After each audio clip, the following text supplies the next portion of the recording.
All right, everyone is here.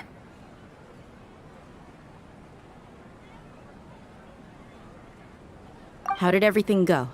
Any luck with your missions? Let's report back one by one.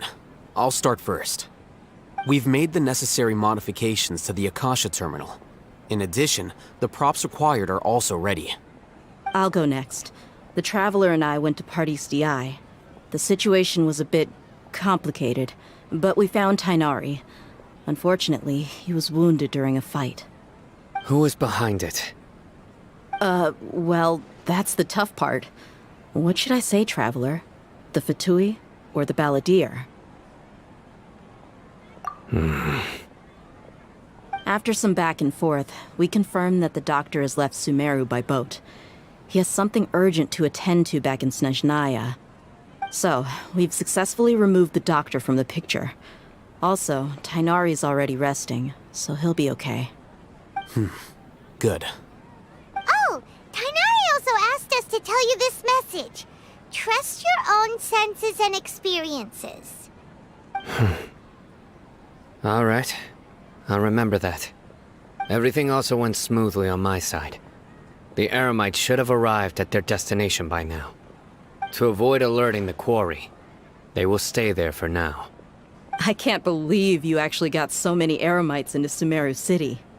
It's all thanks to Rahman and his brave team, as well as their bold strategy. It appears to have been very effective. I'm glad to hear it. Well, is that everything? Okay, this meeting is adjourned. Huh? Wait, you mean that's it? Well, what else is there to discuss? Shouldn't you end with some words of encouragement? You know, to fire us up now? Personally, I'd rather we all go home and get some rest. I'll hate them, you... Ugh. Oh, and if you wanted someone to say something to that effect, then I must reiterate that I'm here to strategize and not to lead. So you should find someone more suitable to do that.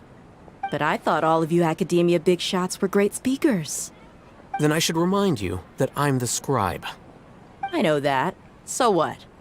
A scribe is responsible for recording meetings, not speaking. Fine, whatever. Well, Sino doesn't seem to be much of a talker either. I guess that leaves it to my employer. Employer? Yep, the Traveler hired me.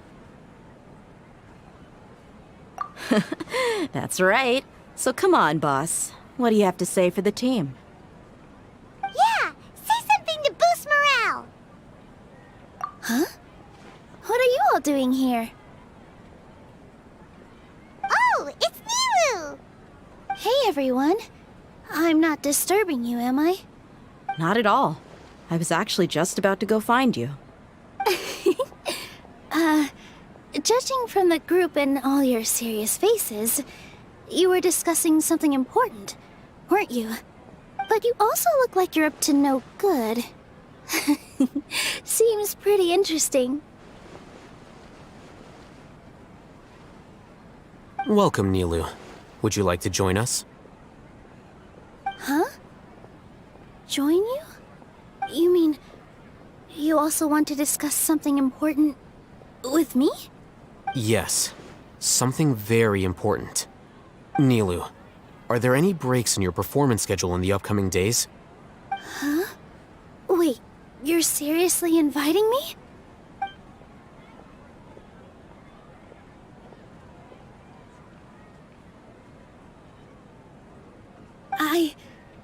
I can't believe my ears. You are truly the bravest and most passionate people of Sumeru, well, that I've ever met. Ahem. Oh, right. the Traveler and Paimon are not from Sumeru, but you are awesome as well. That's right! I must admit that I'm a little scared, but I'll try my best for Lesser Lord Kusanali. If I can somehow use my abilities to help you, then count me in. Remember, believe in yourself. Okay, I'll get my friends at the Grand Bazaar to help us tomorrow. Just remember not to say too much. Be discreet. Yep, you got it. All the preparations are done. Now, can we finally conclude this meeting? So, have you thought up what you'd like to say, boss? Yep, it's a grand plan and we're all super awesome!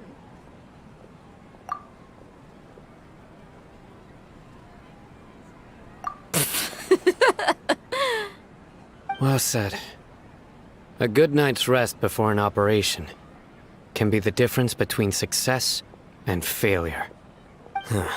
Thankfully, I've had my place to myself recently. It's been nice and quiet. Huh? Oh, nothing. Alright, let's all go home and get a good night's sleep so we can be up early tomorrow! Okay, so I guess that means it's time to say goodnight now. Yep! Good night, everyone!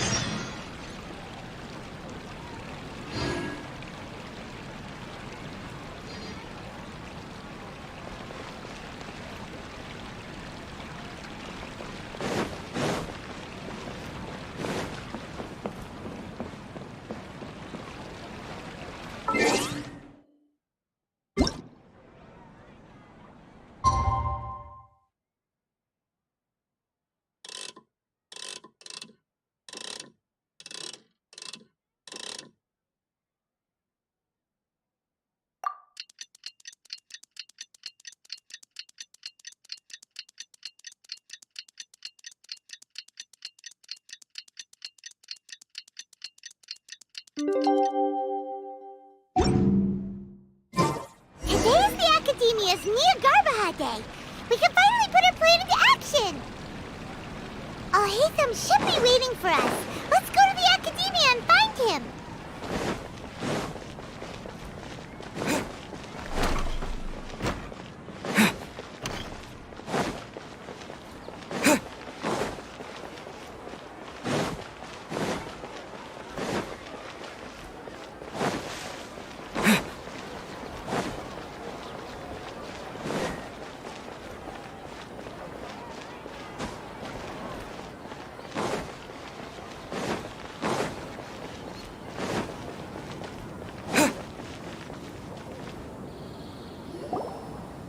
Hello, you two.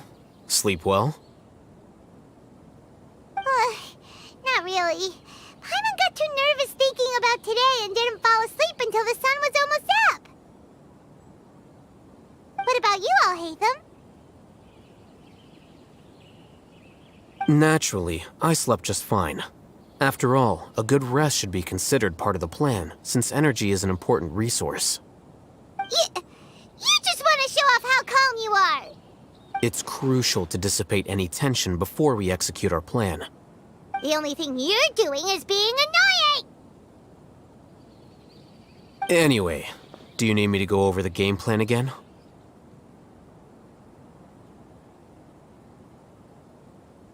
Our target is Grand Sage Azar's office. Everyone in the Academia knows that's where the Grand Sage's console is. Only they can operate it. Many restricted commands and operations are executed via that console. I'm sure that console has a way to free Lesser Lord Kusanali. You know, Paimon's been thinking, what kind of technology could let the sages imprison even a god? That isn't something they could have accomplished with their scholarly talents alone. In the sanctuary of Surasthana, there's a device of Greater Lord Rukkhadevata's that she once used to isolate herself while meditating. 500 years ago, The Grand Sage at the time modified the device so that it can no longer be controlled from the inside. They were effectively trapping one god with the power of another.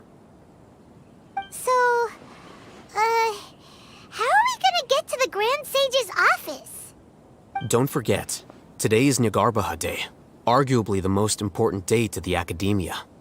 The sages and core Academia personnel are busy loading the latest batch of research developments and legal decrees into knowledge capsules so that they can be entered into the Akasha. All the Darshan's researchers have their noses to the grindstone, and the Academia's grounds are flowing with all sorts of people. It's the perfect time for an infiltration. When the Grand Sage leaves his office to supervise the entering process, that's our cue to access the console and free the Danger Archon. Well, yes. That's just the visible side of our plan, after all. If precedence holds, the Academia should have already started preparing for Nyargarbaha Day. Everyone should be in position. All that's left is for us to lead the charge. Let's go. So are we just gonna walk in through the front door, or...? Yes. Were you expecting a stealthier approach? Paimon can't think of a good comeback. Alright, it's all on Alhaitham if things go south.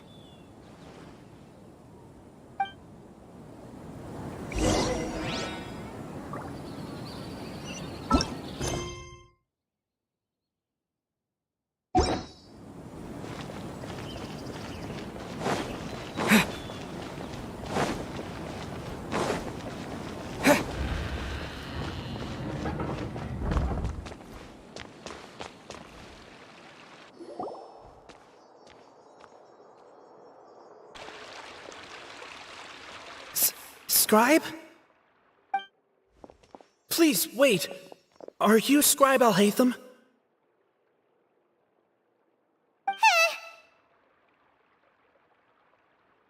That's me. Is something the matter? I'm in a hurry. No. I was just surprised to see you here. I had heard that the sages were looking for you not long ago, but I didn't know what for. And, also, please don't bring outside guests into the Academia. Outside guests? How did you arrive at such a conclusion? Your groundless inference shames the Haravatat Darshan. What did you say? I'm the top student in Haravatat, and I earned 3rd place at the last Inter-Darshan debate. Don't look down on me! That wasn't my intention. As your Haravatat senior, I just assumed that you possessed a greater aptitude for critical thinking. Look, based on what you already know, the purpose of my return and the reason they're here should be obvious. Is that so? Wait a moment. Let me think. Don't tell me the answer. The sages search for you. A blonde-haired traveler. Outside guests. So, from the start, the sages weren't looking for you, but this traveler? And you were gone from the Academia for so long because... Hey, shh. Yes, you've proven yourself as the top student in Haravatat. I surmise you've arrived at the correct conclusion. As I expected. Please, forgive me. I wasn't thinking clearly just now. Thank you for getting me back on track. It's nothing. We'll be on our way then. All right. Thank you for your contributions to the Academia, Scribe.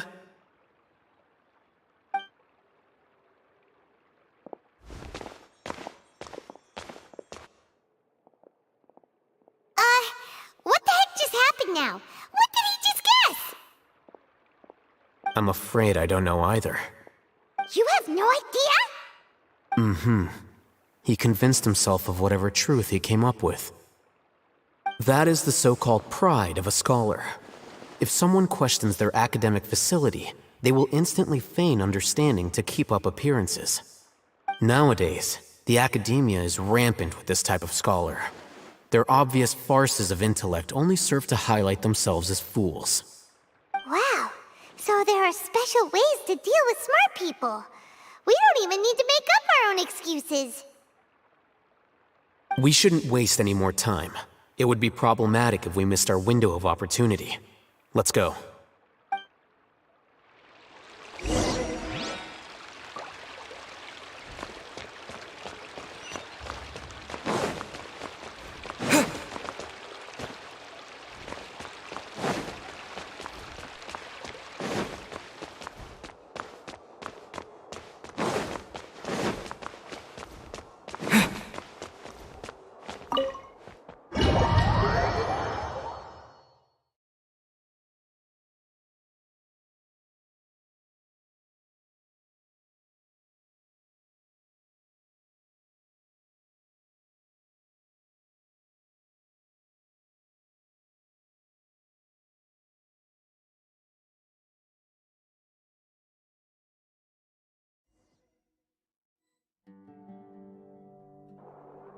Is this the Academia's library?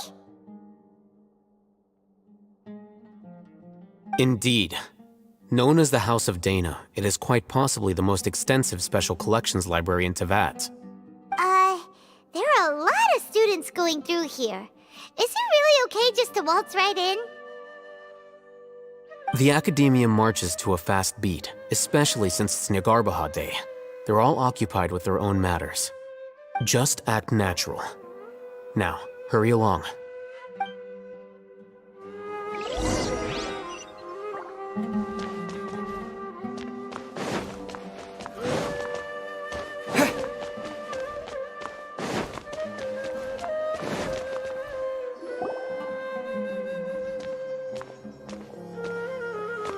What's this platform for?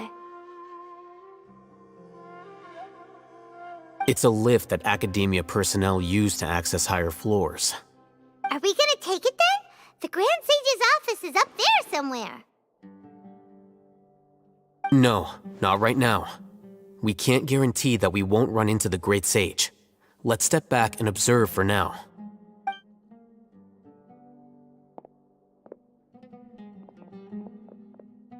You think the Grand Sage will exit from there?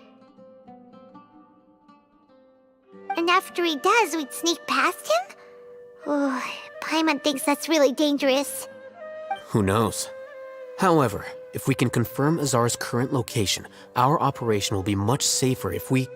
Allow me to offer you a hint. If you wish to know his location, look behind you.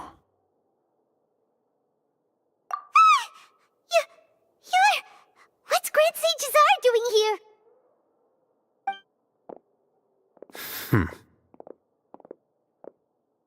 Do not tell me you believed the Academia would not grow suspicious of you after such a prolonged absence, scribe. An eyewitness had informed me of your whereabouts, so I came to personally welcome you. Great Sage, I didn't expect you to care so much about me. I'm truly flattered. I'm sure. But compared to you, I am far more interested in these two unexpected guests. You are the Traveler and Paimon, correct? It's a pity that only now have I been afforded the opportunity to formally meet two of Sumeru's most esteemed guests. I do apologize for my lack of decorum. Excellent. You immediately initiated discussion instead of attempting to prepare some perfunctory excuse. You clearly understand the situation at hand, and have no intention of making a reckless stand. The foot traffic here renders this place unsuitable for discussion. Please, follow me to my office.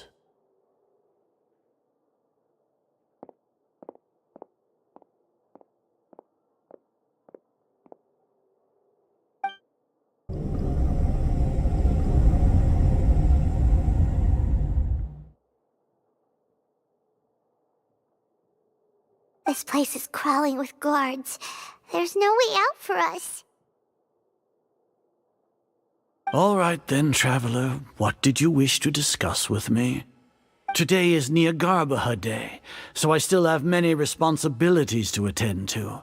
There is little time for idle chit-chat before I detain you all.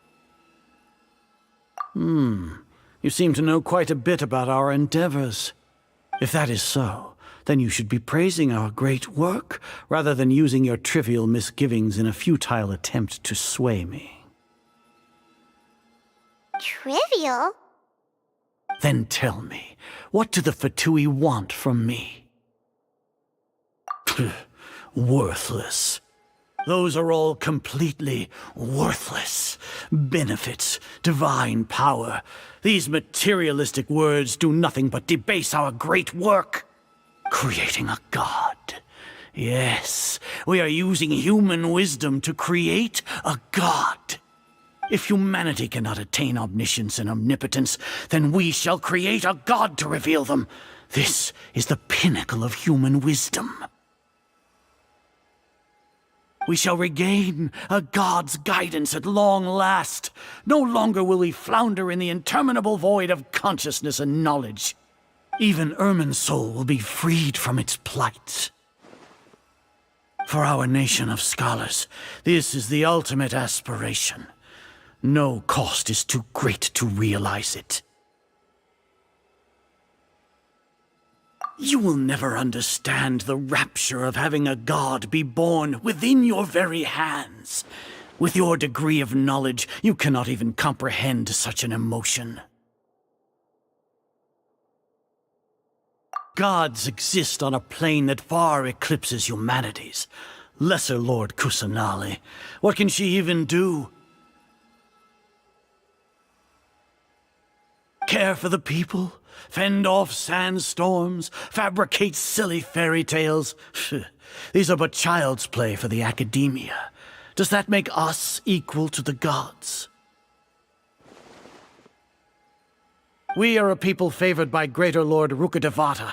Though I may have personally not seen it, our forefathers bore witness to true wisdom. The ascension of the Lesser Lord has brought nothing but bewilderment to the scholars. They all ask, is that truly what true wisdom is supposed to look like? With that in mind, it is better to keep her isolated in the sanctuary of Suristhana, so our academy will not become embroiled in turmoil. What a pathetic justification! Do you really think that only the super smart or powerful should be able to call themselves gods? As per your judgment, Grand Sage, they are indeed dangerous individuals. Not only are they acting against the academia, but their ideologies have the potential to lead scholars astray. Looks like there really was merit in my assignment. Oh, Hatham? Are you talking about us? Anyway, I've brought them to the academia as ordered, but it took some time and trouble. Oh, that reminds me. Here's the investigation report you had requested. It's a summary of my time spent with the Traveler, an array of information about him ready for your perusal. Oh, Hatham! So you're still on the Academia side! We finally started to trust you!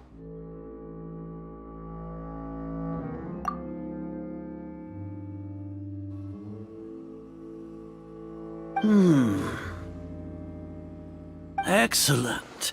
Detailed contents with no errors. I would expect nothing less than an immaculate report from the scribe. As it is Nyagarbha Day, I'll enter the information on you into the Akasha. Surely you know what that means. We'll be monitored, just like Sino. With the Akasha's calculation prowess, all of your actions will be predicted with an accuracy of at least 98%. Furthermore, your data will be updated in real time whenever new information presents itself. To put it into words you can understand, wherever you go, you will be walking under an invisible leash. This is Sumeru's greatest penalty for dishonest persons. Are you not familiar with the concept that great responsibility begets an equally great suspicion? In any case, you are Sumeru's most concerning external variable. Locking you down will greatly decrease the chance of any undesirable outcomes coming to pass. You're despicable! Despicable. Perhaps from your perspective, but I suppose you had mentally prepared yourselves for this, no? Your ploy was to sacrifice the traveler here, was it not? Lord Azar, I know what you're trying to say, but I've been following your plan this entire time. Why are you doubting me at this juncture? Must I delineate your entire plan? Very well, I will spell things out. First off, I received an eyewitness report that you were spotted with the traveler at Caravan Ribat. However, you immediately departed for the desert and escaped surveillance range. Judging by the time, you all likely encountered the truant General Mahamatra in the desert. Am I correct? Maybe Paimon shouldn't have mentioned Sino just now. The Academia had not received correspondence from its scribe for a prolonged time. You were also in the company of the Traveler, a close associate of Lesser Lord Kusanali and General Mahamatra Sino, who had defected from the Academia. With their instigation, what was the probability that you would betray the Academia? Rationally speaking, 50%? 70%? What do you think? Regardless, that's only a guess. The facts are that I've brought the Traveler right before you, and I gave you my report. Indeed, your boldness deserves praise. To think that despite status as an outlander, the Traveler is still willing to sacrifice for the sake of your plan. If I'm correct, you have a contingency plan to save Lesser Lord Kusanali and ruin our great work. Sneak into the Academia on Nyagarbha Day, using Alhaitham's status as the scribe, for there is a good chance that an opportunity to save the Lesser Lord will arise. Should your intentions be discovered, Alhaitham will turn traitor and sacrifice the Traveler, thus proving his innocence. He can then stay inside the Academia and continue searching for a way to proceed forward. As for Sino, according to the Akasha's calculations, he will soon return to the Academia and confront me in person. I suppose this is also a part of your plan?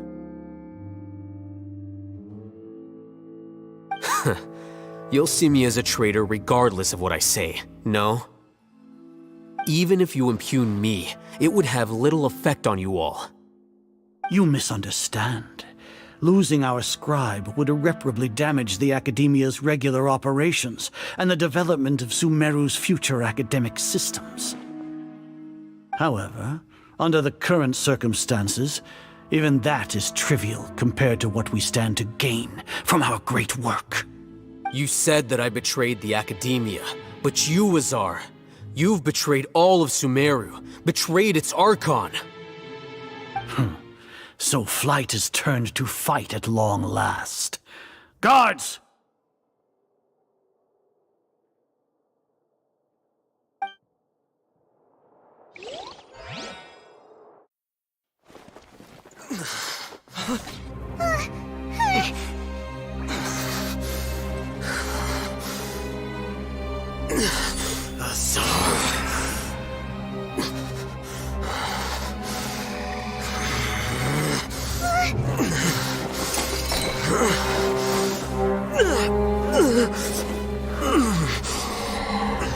Well, what do we have here? So you stole that divine knowledge capsule. Traitor! You traitor! Even the most rational scholar will yearn for the power of a god in a moment of desperation. Aren't you doing the exact same thing as me, Alhaitham? Unfortunately for you, no god will lend you their power. Azar!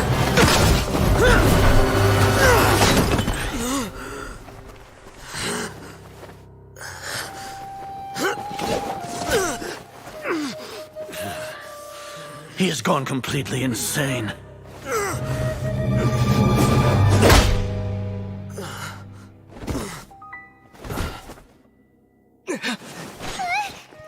Take him to the Matra and exile them to Aru village.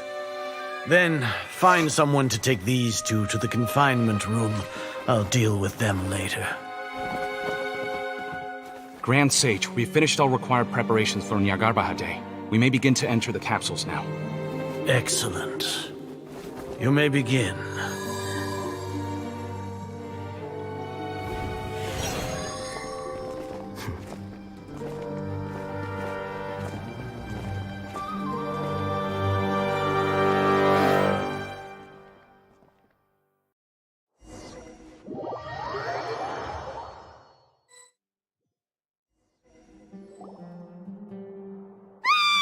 Don't lock us up! Let us out! Wah!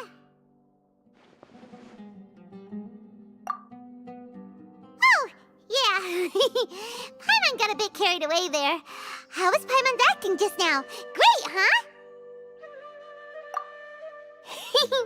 Everything's going according to plan so far. We made it into confinement, and Alhaitham's probably done with his part too. We even managed to trick Grand Sage Azar. Alhaitham sure knows how to cook up a plan. What are we doing next? Paimon has trouble remembering things when she's worked up. Right. Paimon thinks it went something like this. Apart from that, we still have yet another goal in the first stage of our operation, which is to send the Traveler to the confinement room. What?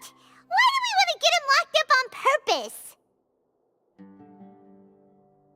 He's always been the person the sages are most afraid of, as well as the greatest obstacle to their successful implementation of their plan. They are very aware of the risk he poses to them. Once the Traveler is imprisoned, the sages will likely think that everything is under control. And with their guard down, the next phase of our plan will have a much higher chance of success. I can already see the pompous looks on their faces. Oh, that's a super tricky plan. But Paimon still thinks it's not really worth it. That isn't the only reason, of course. He has a more important task once he's in confinement. According to the Academia scholars in Ramon's custody, Lesser Lord Kusanali has sealed off her consciousness in the Akasha ever since she was captured by the Doctor. That way, they can't pry any more information from her. Even if we break into the sanctuary of Surasthana, it will take time to awaken Lesser Lord Kusanali's consciousness. We need to do that in advance. So our job is to wake up Nahida! Okay, totally worth getting thrown in jail for. The confinement room is inside the Academia, close to the sanctuary of Surasthana. It's a completely enclosed space, and you won't be receiving any visitors. I'll work with Ramon's scholars to make some modifications to your Akasha terminal.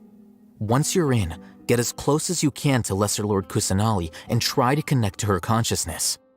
However, as for whether she'll actually wake up, that will depend on our luck.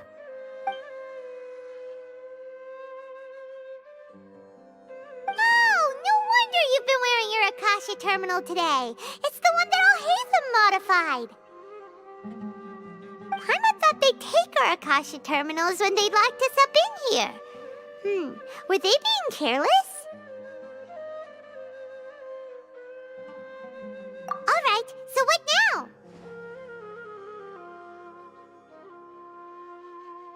Sounds easy enough. We can finally talk with Nahida after all this time. Let's do it.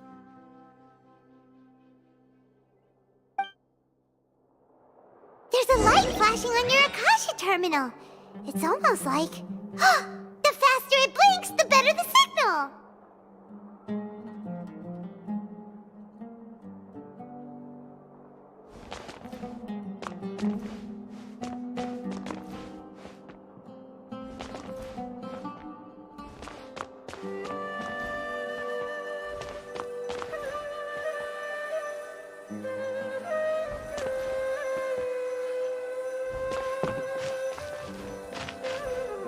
Whoa, it's Mora!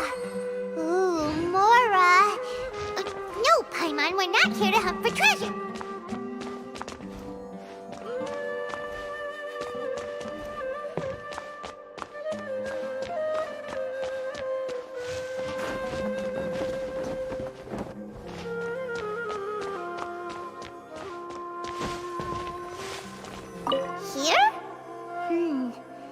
signal again. Is it getting jammed?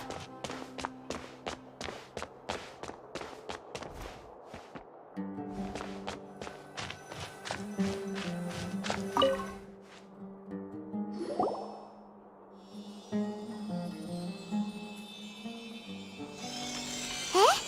Is this the right spot? Are you getting anything? Please work.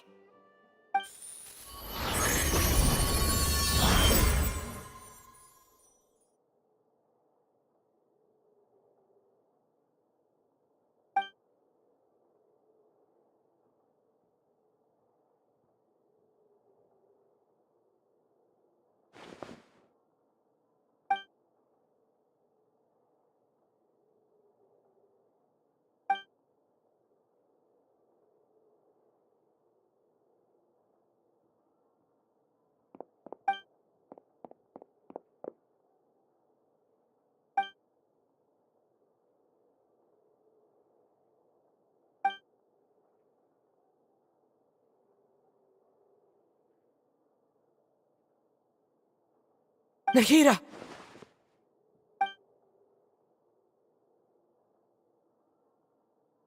Hey, Nahida!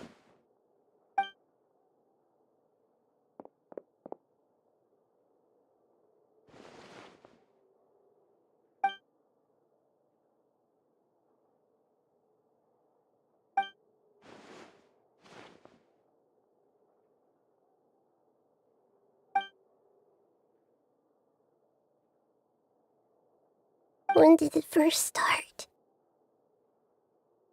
Oh, right. It started from the moment I was born.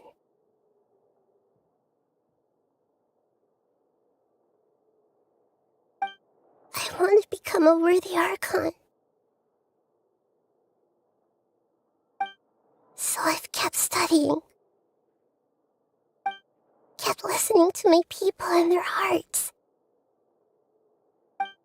Kept looking for a way to save Irminsul. So I can catch up. Catch up to Greater Lord Rukkhadevata. But I'm stuck in the sanctuary of Suristhana. The sages are creating a god to replace me. And I'm forced to lock my consciousness in this boundless darkness.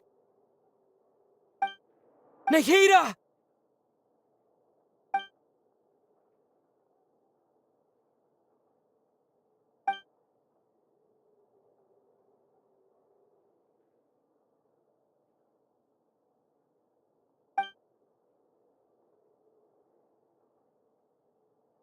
Nahida!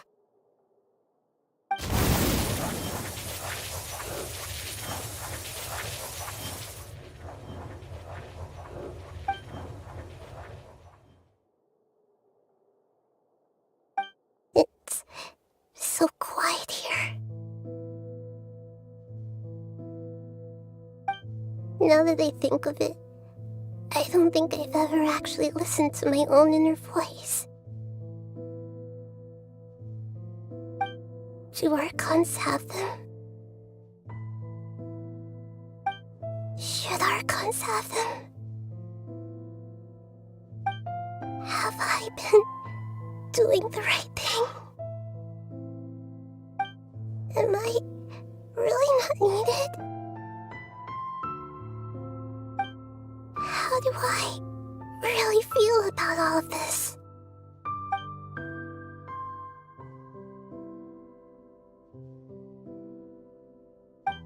It's so quiet here. Since you're the god of wisdom, you've known the answers to all these questions since the very beginning, haven't you? Who are you? Whose voice is that? It sounds familiar.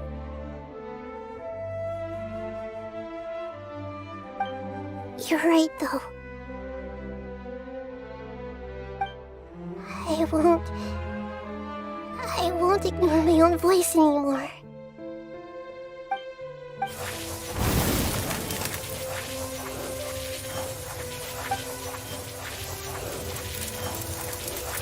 Nahida!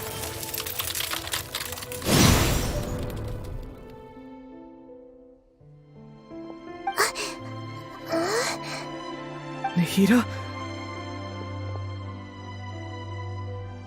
Did you wake me up?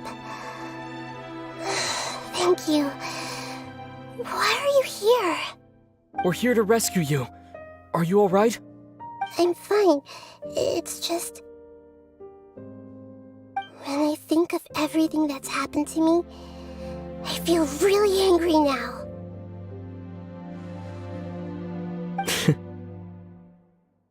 You should have been angry ages ago.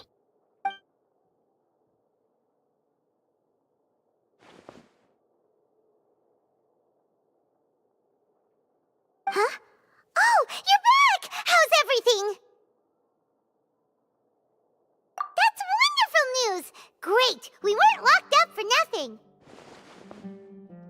When you went to wake up Nahida, Paimon was listening for any sounds outside. You were out for a long time. There are fewer and fewer scholars going about now. You think everyone's done with their Nyargarba Day stuff? Yep, so that means our next act is Nilu's performance!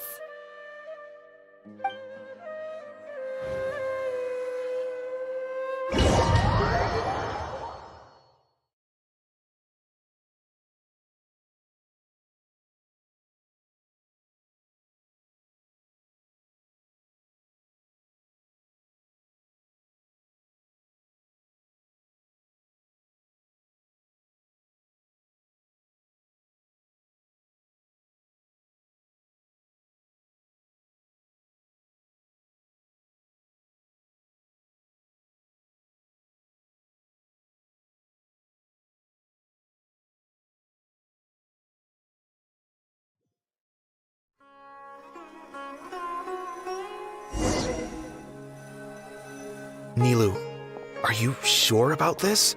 You're taking such a great risk for them. I'm sure, and I'm going.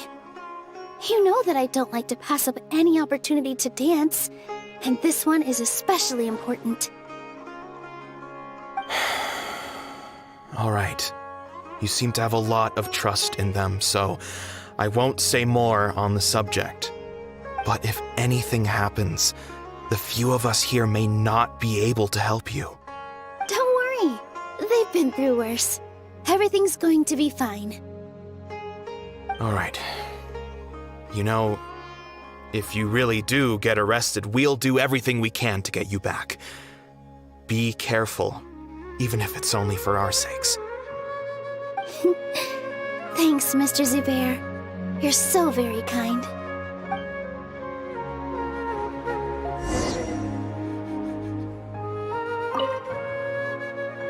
Always remember that your safety comes first. And don't forget that you're the star of Zubair Theater!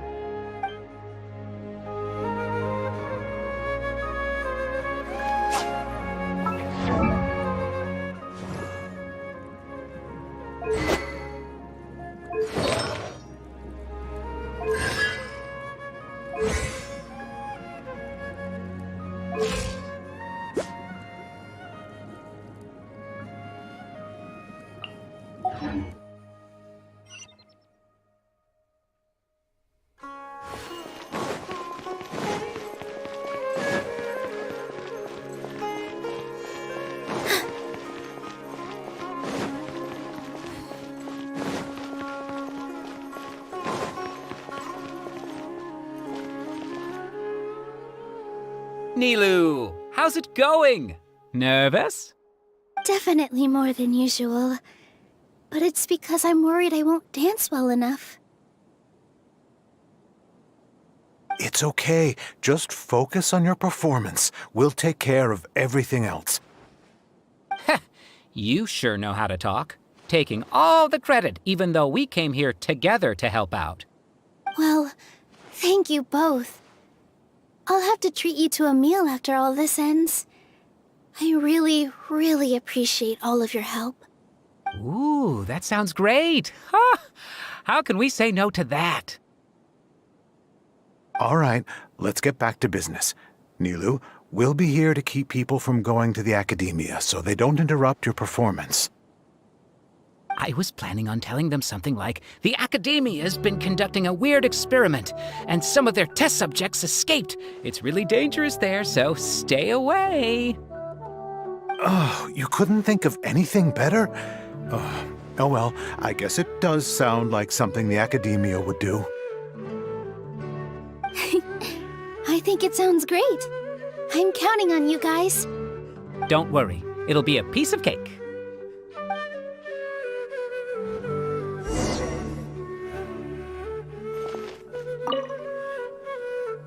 You really like to play cool in front of Nilou. Hey, cut it out. This isn't the time to chat about stuff like that.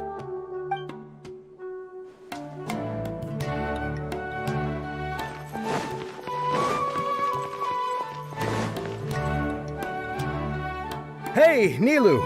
Sorry, it's great to see you, but I'm really busy right now. Our Bait People Away with Yalda Candies plan is working beautifully. Do you want some candy? We have more than we can give out. Vihar, thank you so much for doing all of this. And even dressed up as the Knight of Flowers, no less. I'll pass on the candy, though. I cut back on sweets in the period leading up to a performance, and I'm about to start one. You have a point. The stage is cleared and everything's ready, so you can start your performance at any time. Yeah, thanks to you. I'm really grateful. All right, time to hit the stage.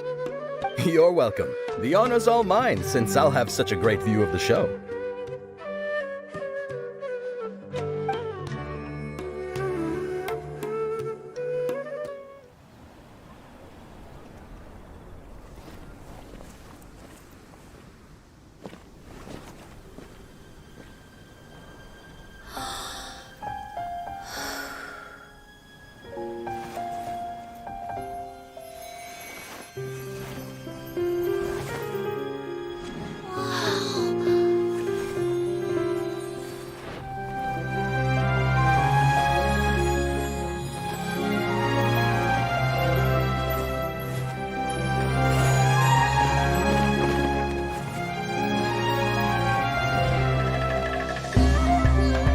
I've never seen a performance like this.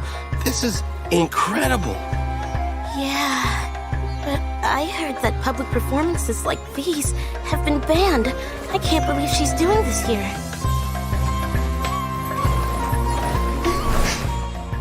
Grand Sage, there's some commotion outside. How uninteresting. Issue the new Prohibition Act from the Akasha to the guards. They'll know what to do. Do you think we should, stop her? Let's just watch for a little bit longer.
Did you hear that?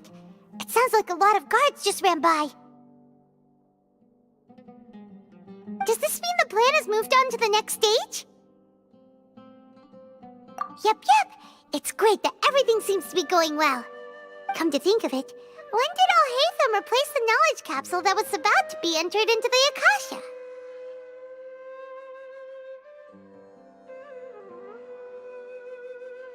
Oh, so that's when he did it! Paimon was too nervous to notice. Speaking of, Didn't Alhazen also yoink the divine knowledge capsule from that mercenary leader in Port Ormos when everyone else was distracted? It's a time-tested trick of his.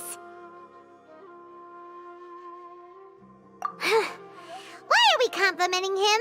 Yeah, he's smart and all, but he still makes Paimon's blood boil. Let's review our plan for this stage again. It's not like we have anything else to do right now anyway, and it'll help us feel more confident. Paimon remembers that Nilu's task was supposed to go a bit like this. Now that Lesser Lord Kusanali's consciousness has been forcefully sealed, the core figures of the Academia and their guards have started to wear their Akasha terminals again. With the Doctor's technological support, they think they have nothing to fear. How despicable of them to rely on such a person. But this is also our chance. I was originally asked to draft the knowledge capsule for the Artistic Performances Prohibition Act when I was still at the Academia. It should be on the Grand Sage's desk right now, and will be entered into the Akasha during the next Nyargarbaha Day. Are they really going to stop all artistic performances? That's horrible! I'll make an identical knowledge capsule, but this time, I'll smuggle some misleading information into it. We only need to find an opportunity to switch the capsules. Once it's been entered into the Akasha on Nyargarbaha Day, if someone were to be seen performing in public, the sages would definitely use that opportunity to announce the ban, and so, the misleading information will be disseminated amongst the guards. Sure sounds complicated, but it seems like if everything goes well, we'll be able to get rid of all the guards in the Academia without any effort. That's pretty clever, getting right into their heads. I just have one question. Even if we manage to get the misleading info out to the guards, how can we be sure that they'll believe it? People who are used to relying on the Akasha become less inquisitive, and their ability to distinguish truth from misinformation is significantly reduced. They will view everything the Akasha releases to them as the unequivocal truth. The Akasha will turn humans into machines. I've seen it happen many times. Yikes. Good thing I didn't wear it for long when I was working in Sumeru City. At first, I thought it was a good thing too. By the way, this plan still requires a performer, right? Do you have someone in mind? Nilu of Zubair Theater. I know her really well. We can trust her. I'm kinda hesitant to ask her to participate in a dangerous plan like this, but we can ask her in person. All right. After the guards in the Academia are gone, then it'll be time for me and my stowaway brothers to shine.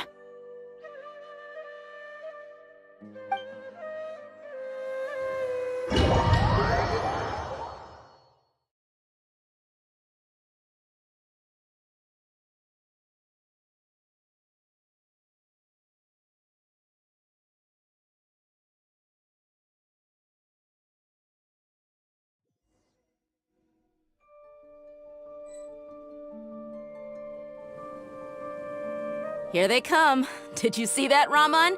They came out from the Academia in droves.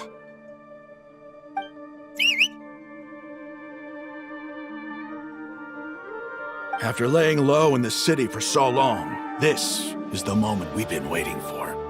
My brothers have already sprung into action. We couldn't do anything to them inside their coop, but outside the Academia, this is our hunting ground. With a lioness like you, the prey sure won't be able to run far. We still need to eliminate the guards as soon as possible. If we give the sages enough time to realize what's happening, the plan's doomed. All they've done is to sit on their cushy salaries and twiddle their thumbs all day while we fought and struggled every day in the desert. The only advantage they might have is their numbers. Speaking of which, most of the guards who report directly to the Six Sages belong to the Corps of 30, but they have a completely different reputation. Following those blasted sages every whim, throwing away all the principles of being a mercenary, as someone in the same profession, I'm obligated to teach them a good lesson today. Indeed. The trap has been set. All we need to do is lead them there. All right, let's each take a road and herd those scattered guards back into one place. Make sure to attract their attention. Isak will be the key. You gave such an important task to that child. Will he be okay? It'll be fine. Isak was so determined to help, so let's put our faith in him. Besides, even if he's caught, the guards would be too scared to do anything to him. They've never seen Lesser Lord Kusanali in person, after all. You've got a point. Anyway, I think I see them coming. Let's head out. Good luck.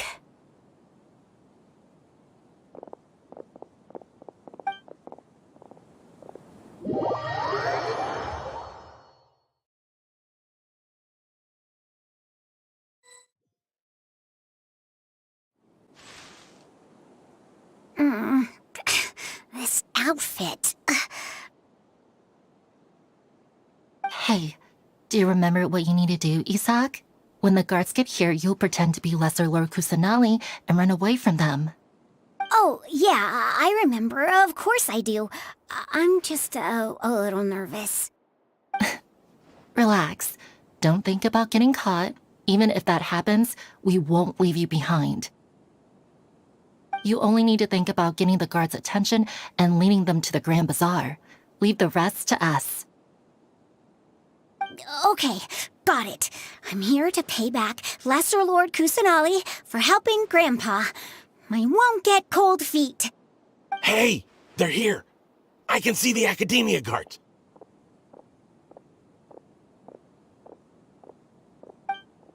All right, it's time, Isak. Take a deep breath and go. You can do this.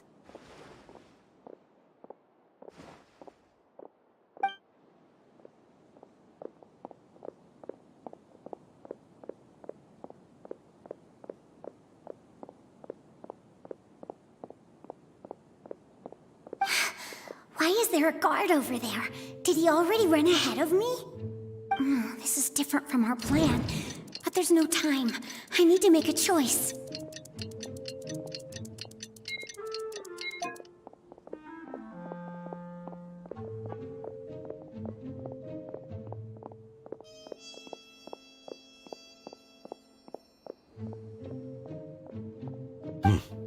Let's have a look behind the house.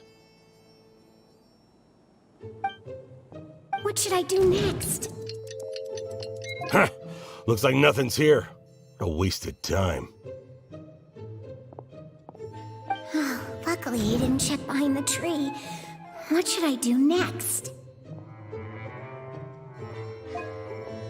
The guard looks alert. What should I do next? Hey, stop! I saw you! Don't try to run.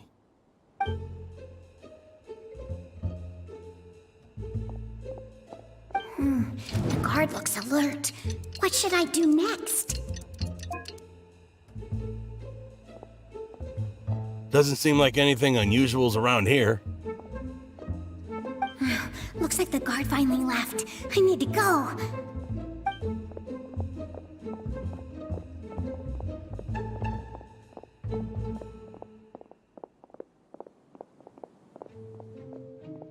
Hey! Lesser Lord Kusanali is over there! Stop!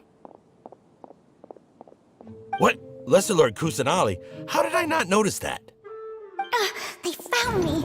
This is bad. Where should I go? The target suspected to be Lesser Lord Kusanali has escaped into the Grand Bazaar. Assemble and arrest her!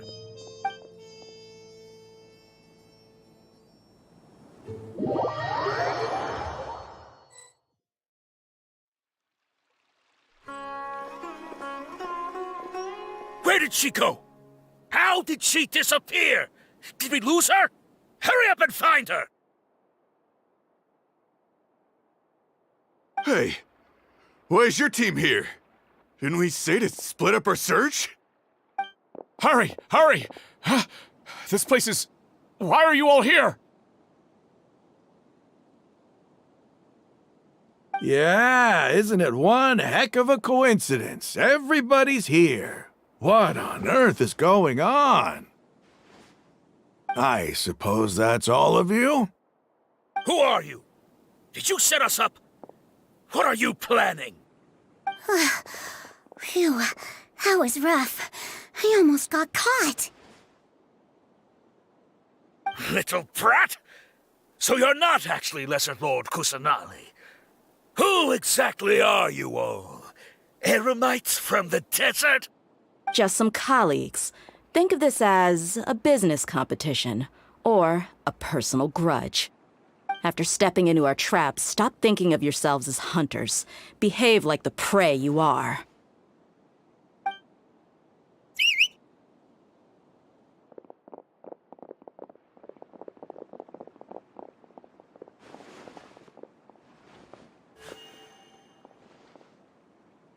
An ambush? How's that possible? This is Sumeru City, but mercenaries from the desert somehow ambushed us! You've spent all your time hiding away in the academia. This place has long since become our hunting ground. Brace yourselves!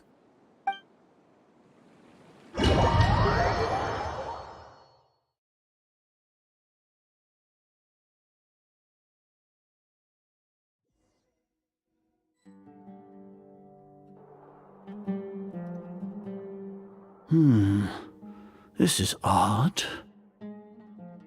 The academia has quieted down after the conclusion of the Nyagarbha Day ceremonies, but it's much quieter than usual. Where are the guards? Why have I not seen a single one? Guards? Guards! Grand Sage, how may I be of assistance? I called for the guards. Why did you come? My apologies, Grand Sage. Right now, all Academia guards have entered the city to perform the ordered arrest. I thought you knew. Arrest? Who is there to arrest? I have an ominous feeling. Arrest Lesser Lord Kusanali, right? Is that not what the order was? Lesser Lord Kusanali? You mean she has disappeared? Yes. I wouldn't dare make up something like that. Right now, everyone is in a panic, and many are saying that Lesser Lord Kusanali will take revenge on us. What happened? Just what is going on? Lesser Lord Kusanali somehow escaped? Was it Alhaitham and his party that freed her? That's impossible. The Academia is heavily guarded today, and any order to release Lesser Lord Kusanali would be strictly confidential. Besides, Alhaitham and the Traveler are already in our hands. What manner of trickery did they employ? How could Lesser Lord Kusanali disappear into thin air? Disappear? Wait. How was the arrest order distributed to the guards? It was issued by the Akasha earlier today. Only you have the authority to send messages like that, so I thought it was your order. Let me check.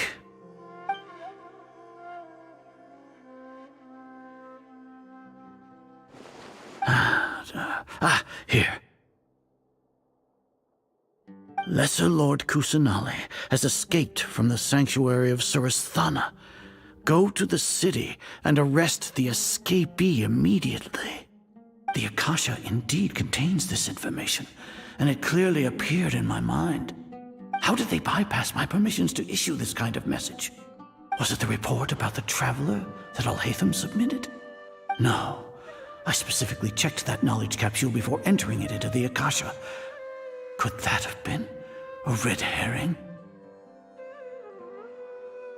Well, even if I figure it out now, it won't make any difference. The important thing now is to confirm Lesser Lord Kusanali's status. Have you been to the sanctuary of Suristhana to confirm that Lesser Lord Kusanali has indeed escaped? Confirm? No, I haven't. It may be a bit offensive to say this, but Grand Sage, what you're saying doesn't make any sense. How can the information in the Akasha be inaccurate? What the Akasha decrees is fact. That is common knowledge to all of us. If we have to confirm the information and knowledge from the Akasha ourselves, Then how is that any different from us learning that information ourselves? Wouldn't Greater Lord Rukkhadevata's legacy lose its meaning that way? In the beginning, it was I who asked you to believe in the Akasha, to believe in the legacy left by Greater Lord Rukkhadevata. Are you trying to use my words against me? No, Grand Sage. I'm merely confused because I believe in you. I never meant to refute you. Stay here and see if there are any suspicious people around. I'll go to the sanctuary of Suristhana on my own. Yes, Grand Sage.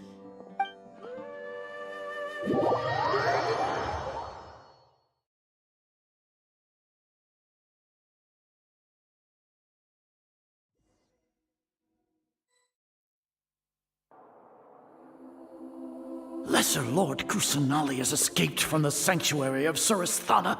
Go to the city and arrest the escapee immediately. How can that be? Stop thinking about it. Stop.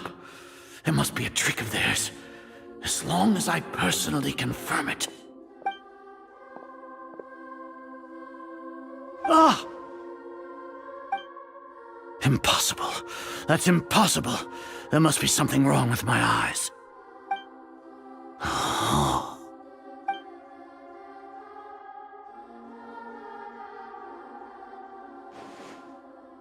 What a comical sight, Azar. Once the Akasha has put certain thoughts into your head, even the Grand Sage can no longer see what's right in front of him. You all can only see the world in your mind, the one you think you know. And precisely because of this, you disregarded Lesser Lord Kusanali's existence. She has been a wise and worthy Archon. Sino, have you been waiting for a chance like this? The Akasha predicted that you would return to the Academia to confront me, but I didn't expect it to turn out like this. I was careless. No, you were blinded. Your faults stem from your reliance on the Akasha. You're still the same as always. I truly did not expect a proud person like you to cooperate with Alhaitham and the Traveler. People change, Azar.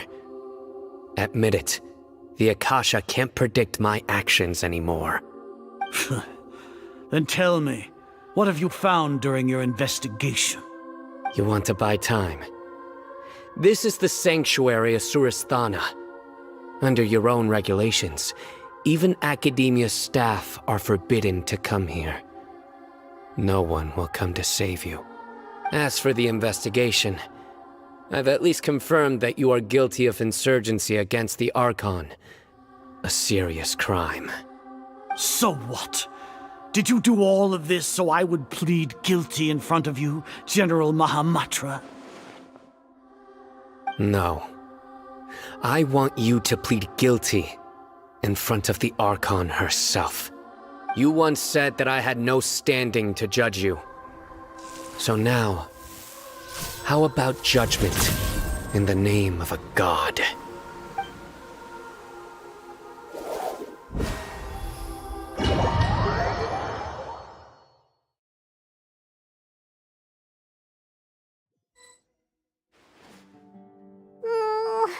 How long do we have to wait? Paimon wants to know how things are going out there. Paimon hasn't heard any sounds outside for a while. Hopefully something bad didn't happen. Yeah, but aren't you scared that we might be locked up in here for the rest of our lives? Thinking about it, at least Paimon has you. We could still chat like this. When Paimon thinks of Nahida being imprisoned alone in the sanctuary of Suristhana, Paimon can't help but feel sorry for her.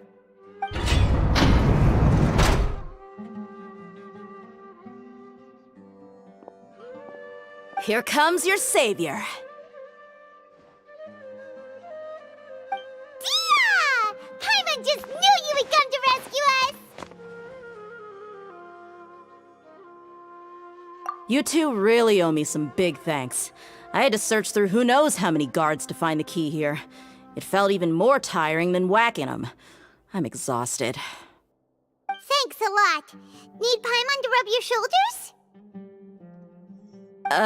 No, that's, I'll pass. What are you afraid of? Oh, are you ticklish? Now isn't the time to talk about being ticklish.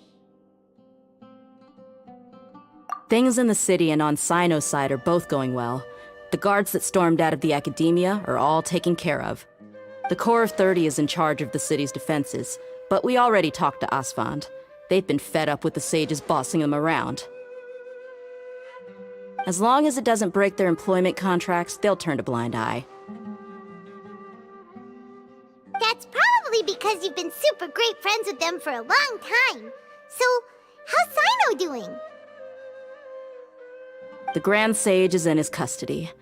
Even I know how terrible it is to fall into Sino's hands, so he probably does too. Sino forced him to release Lesser Lord Kusanali. He has no choice but to obey. So, hurry to the sanctuary of Suristhana. Assuming nothing weird happened, we should have already rescued our Archon.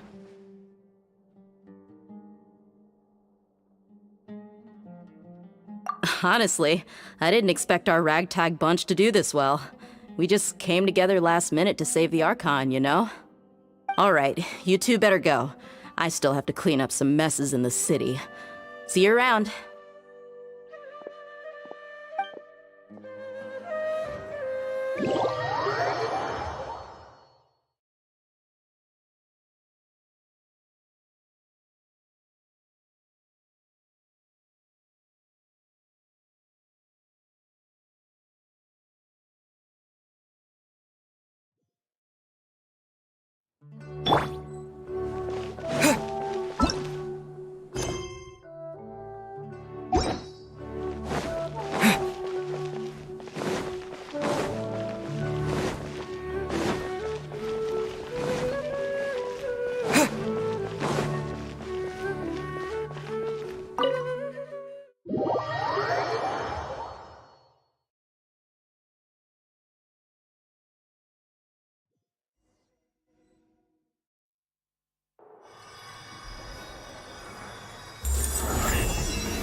Should I say it's nice to meet you? This is the first time we've met in real life. Before, we've only met in dreams, consciousness, or when I was in someone else's body. Thank you so much for coming to rescue me, but I also need to apologize. During this time, I did some self-reflection. My sense of inferiority and yielding to the academia led to all of this, and created so much trouble for you all. Exactly! We're here because you're a good Archon and one of our friends! Thanks, you too. Amazing. So this is how it feels to walk out of that cage with my own body. It's like I just had an endlessly long dream. I can't even tell if I just woke up or was only now born into this world. My concept of self has become so clear. But now doesn't seem to be the time to indulge in this feeling. This is really embarrassing. You all just rescued an Archon, and now she needs your help to save her country, and even the entire world. It's okay. With you here, Paimon's sure that everything will work out. There's one more thing. What is it? For all the things the academia did to me, and for all the folly it committed in the name of wisdom, as their Archon, I will make them pay. Ah! Wow! That's the spirit! You're finally standing yourself and not letting people walk all over you. I understand now. To be a better Archon, I first need to better myself. If you haven't even figured out how to be a caterpillar, how can you be a butterfly? Yes, true. That reminds me. I wonder how far along the Academia is with their god creation plan. We need to hurry and prevent the birth of that false god. I need to make some preparations. Since I'm now free, I can establish a direct link to the Akasha and control it. First things first, I need to remove the restrictions that the doctor put on me in the Akasha. After that, I'll make some adjustments and revoke the sage's permissions. The Akasha will then be like how it originally was, only operable by the Archon. After all, the Academia betrayed Greater Lord Rukkhadevata's trust. This might take some time. In the meantime, you should also work on your own preparations. If we don't stop the god creation plan in time, we'll be in for a tough fight.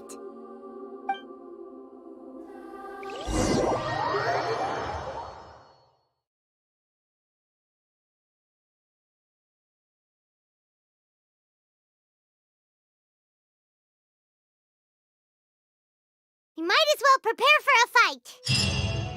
When we're done, we can take a walk around. After all, we missed out on a lot of stuff when we were locked up.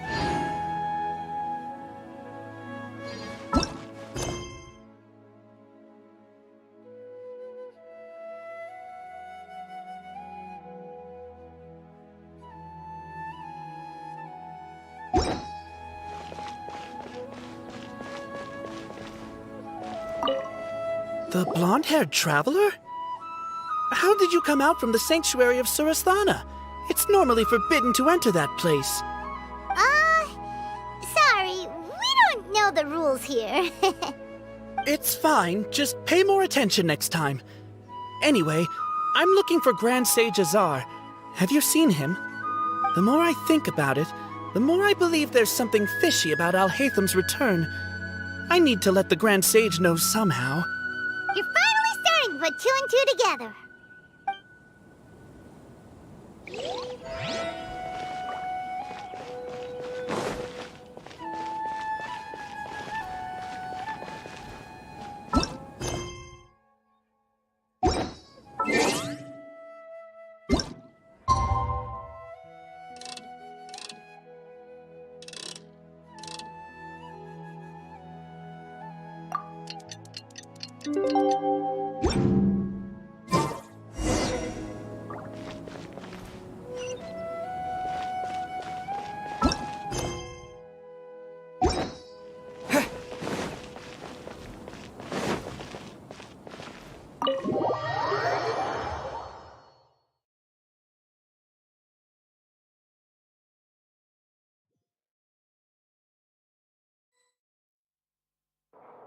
How's it going, Nahida?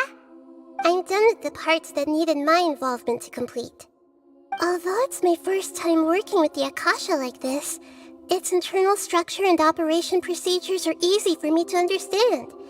Greater Lord Rukkhadevata's design is truly brilliant. Oh, also, this is for you. Huh? What's this little floaty thingy? It's a small device I put together just now. You can think of it as an upgraded Akasha terminal.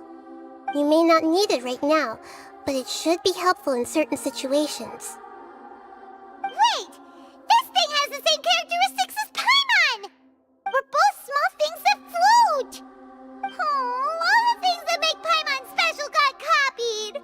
When Paimon appears with the Traveler from now on, people won't remember Paimon because she isn't unique anymore!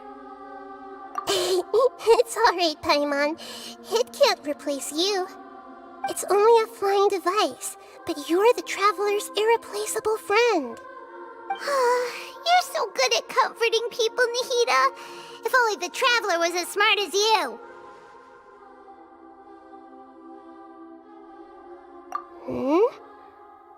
was simply telling you what I feel to be the truth. I wasn't trying to comfort you. Nahida, you're natural at this. What you just said made Paimon even happier.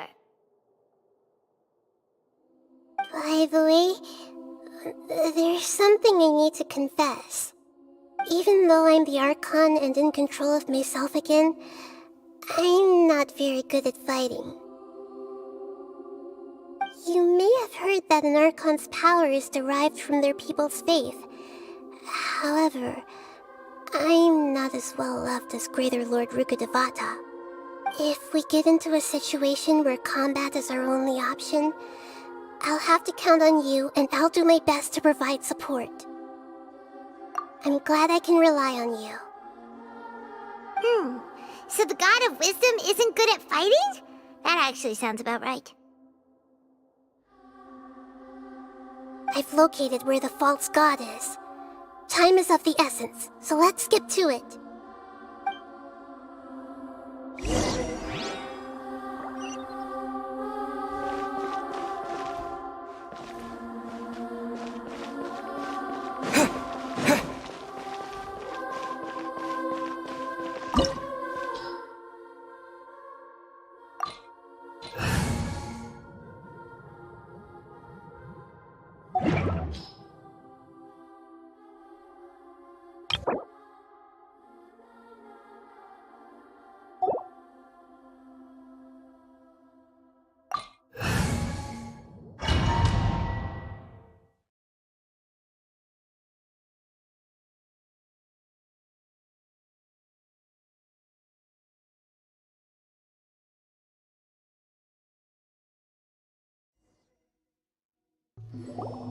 What is this place? Is this really the way we need to go? Wow. Who would have thought there'd be a place like this hidden right slap bang in the middle of the city? The sages wanted to realize their god creation plan without being discovered. The safest and most convenient way would be to build within the academia itself. That's true. They were already hiding one god, so why not two? Judging from the structure here, the project is a huge undertaking. The sages really saw the god creation plan as their ultimate goal. But this place doesn't look like it could have been constructed by the academia alone. The Fatui under the Doctor sure didn't hold back. They provided a lot of technological support. Yeah, or else they wouldn't have been that generous. Is that it, though? I've always felt that this Doctor is different from the academia sages. He doesn't seem to share their sense of urgency. Instead of being interested in the end product, it's like he's enjoying the experimental process. The Fatui Harbingers are all such weirdos. So, the Doctor being weird is actually normal. So, this Fatui that they're trying to turn into a god is called the Balladeer? We had previously come into contact with his consciousness. He harbors particularly strong obsessions. One is the desire for a gnosis, since he was created to be the vessel for one. The other obsession is probably related to his past. I can't quite explain it. Paimon knows that he was a prototype puppet for the Raiden Shogun before he became a Fatui Harbinger. That's why he wants a gnosis so badly. There's no way he'd willingly be a test subject. Now with that temper and ego of his. It sounds like you know the Balladeer quite well. I see. Tell me more about him and what he's like. The more we know now, the better we can plan for and react to any future situation.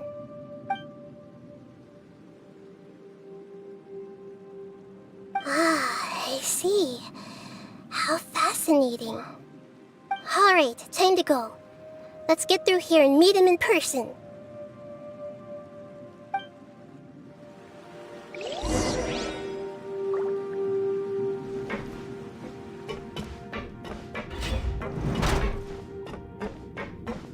Time to work! Rest and rebuild! Propagate! Send this quickly!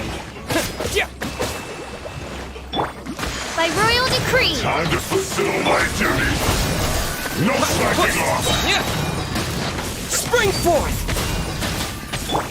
Midnight Phantasmagoria.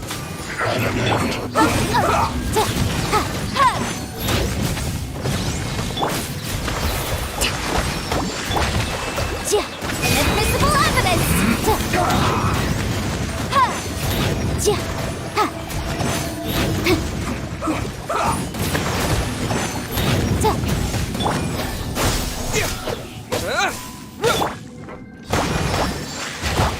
Let's end this quickly! Let's not waste time.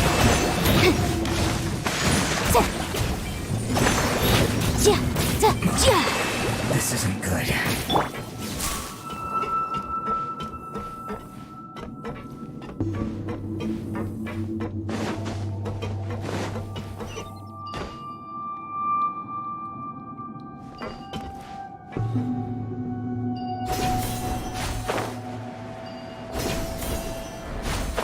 It looks like we can climb up these pipes.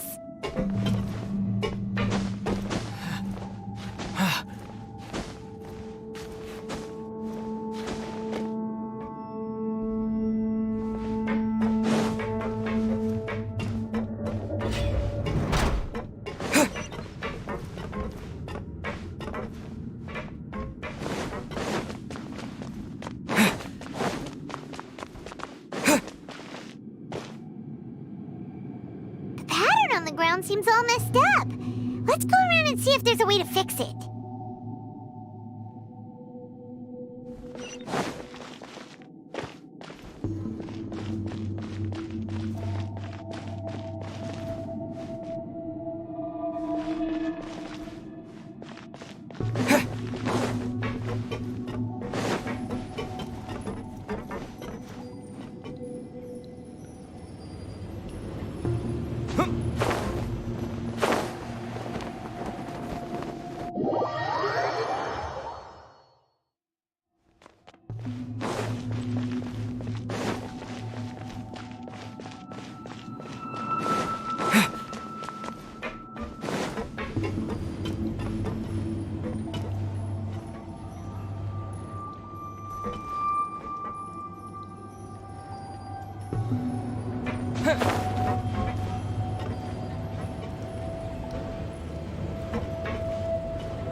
Let's begin.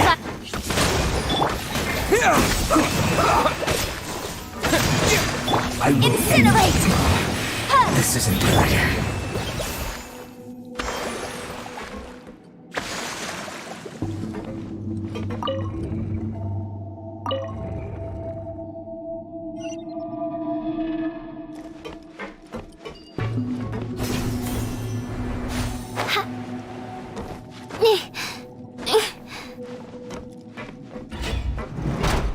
You'll get frostbite. By royal decree, allow me motion to compel.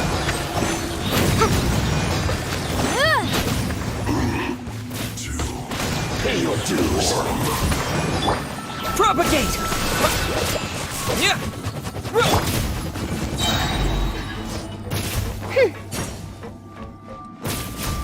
Leaving so soon. Thrust and rebuild. Baroon!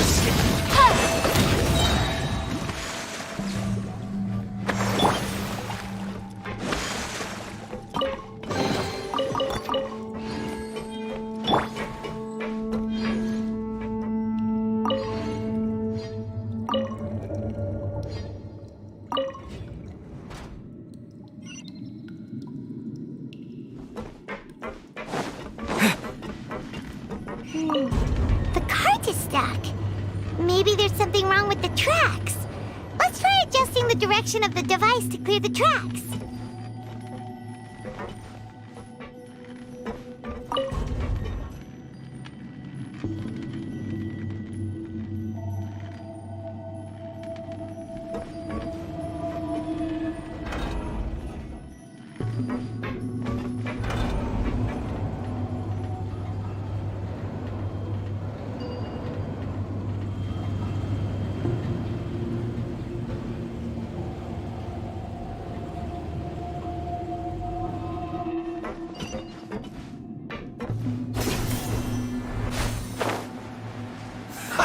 Have a load of Hold the line!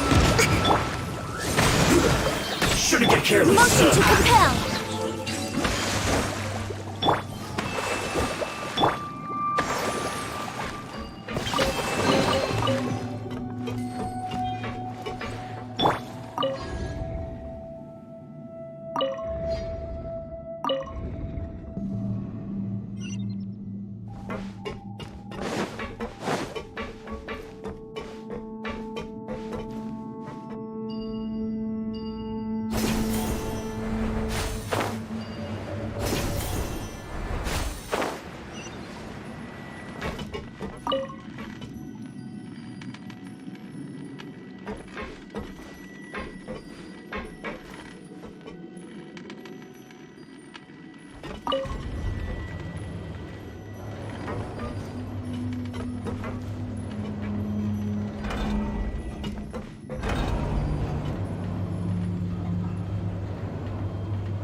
No Midnight Phantasmagoria!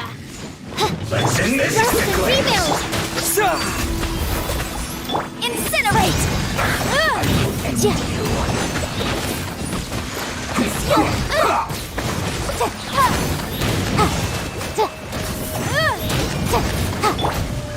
Oz, reveal thyself! This isn't good. I'll met. Scatter!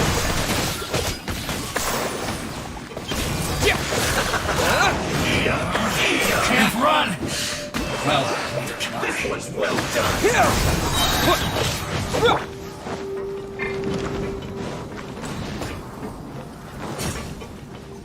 By royal decree...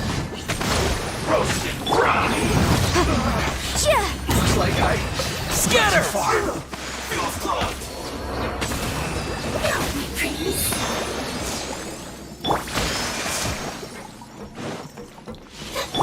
Motion to compel! Follow the flame!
its operational status, we must prepare for the worst.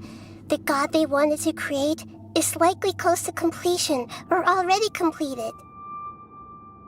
Oh no, what should we do? Paimon can't imagine how hard it would be to fight against a Fatui Harbinger with a Gnosis. Are you nervous, Paimon? If you really want to know, of course Paimon's nervous. Aren't you too, Nahida? Yes, I am. This is probably the first time I faced with a calamity of this degree since my birth. I feel not just nervous, but curious as well. Curious? Curious about what? Curious about our fate. To me, everything we perceive in this world, everything we learn, and everything that happens to us is considered knowledge. And if it's a form of knowledge, then it can be understood. However, only fate is about that which has yet to occur, so it has always drawn my curiosity. So to me, fate is the ultimate knowledge. That's also why I love observing humans and all the things that happen to them. It all brings me great satisfaction. And now, at long last, I'm not just an observer anymore. I will personally experience my own fate with you by my side.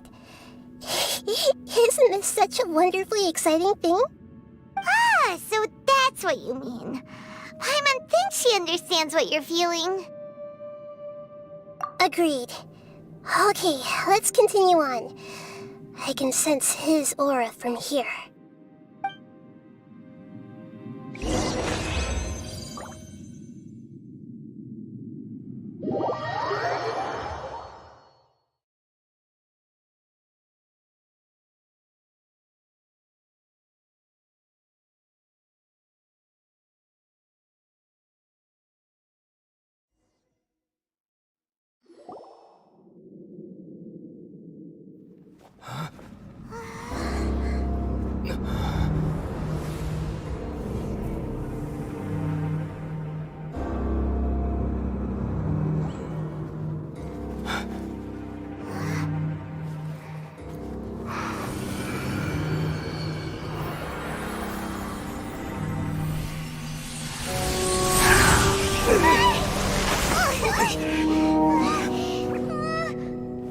Who would have thought the world would be so eager for my birth? I remember you, Booer, the god of wisdom, and standing beside you, the traveler. Is he all-knowing and powerful now like Greater Lord Rukkhadevata? No, I can't feel the same kind of divinity I felt from the Greater Lord. It seems that the sages didn't get the chance to infuse the divine knowledge capsules into him. But even still, he has undoubtedly become a true god now. So we're too late? The Balladeer has already become a god? The Balladeer. A long bygone title. When my spirit ascended to divinity, I felt as if I had existed for the same number of epochs as heaven and earth. Looking back, the existence of what once called itself Kunikazushi appears infinitely small and ugly.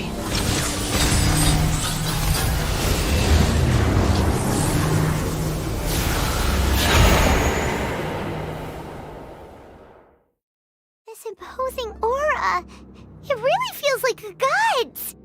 A body that capitalizes on the Balladeer's original construction as a mechanical puppet, with the Gnosis serving as a constant power supply. How much effort and resources did the sages put into this? From a purely technological perspective, it's a commendable achievement indeed. It's no exaggeration to say, this is the culmination of human wisdom. You sure are something! Dishing out compliments at a time like this? But I don't think he's reached the spiritual height of a god. Strife is engraved upon every god and every gnosis brought forth into this world. Can you feel it? The exhilaration of such power, and the thrill of anticipation for our contention.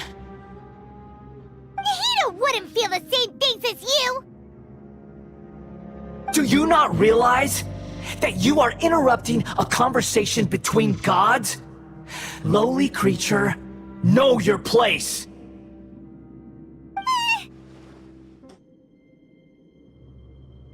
The strife engraved upon a gnosis. You're talking about the Archon War. Tevat's current peace was not easily won. I didn't personally participate in the Archon War, but the way I see it, all those losses were meaningless, driven by the demands of the laws. There's no point in bringing it up again. Is that so? Yet I am deeply disappointed that I was never allowed the fortuity to personally participate in the Archon War. This is a first. Encountering a god in this world who does not crave power. No wonder your own people have abandoned you, God of Wisdom.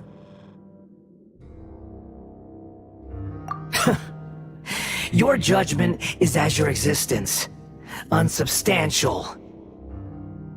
This is where everything ends, Booer, the God of Wisdom. You should know that wisdom cannot solve every problem. Like now, where your only option is to face me in combat.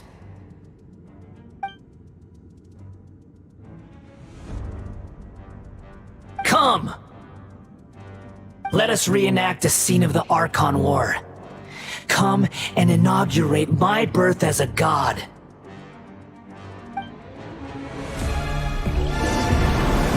Churn!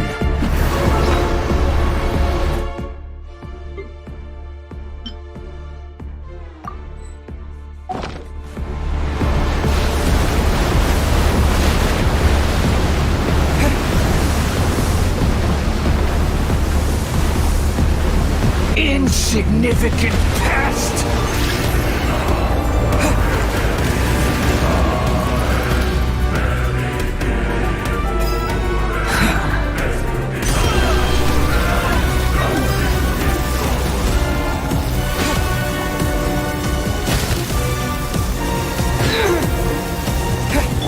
Hold the line! Oh, ha!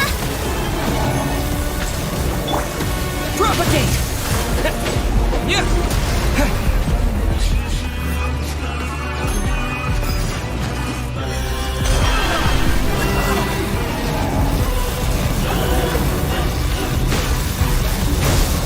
Germinate! As you wish, main Fräulein. Incinerate!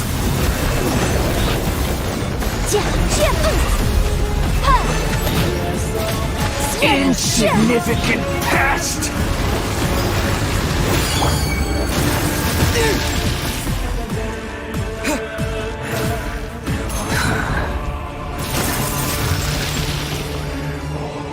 My endless cycle begins!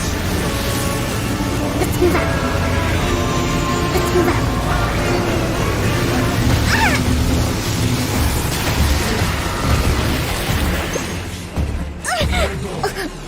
Insignificant pest!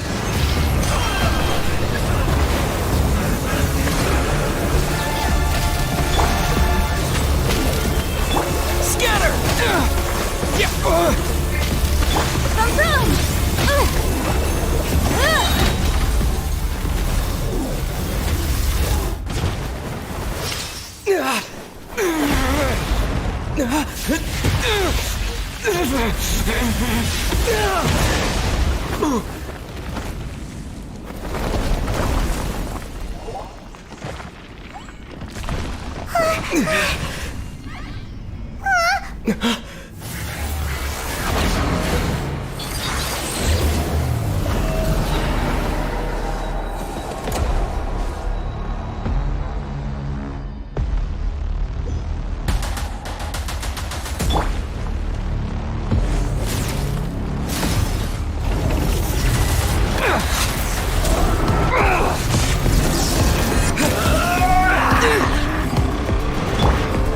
Hold the line!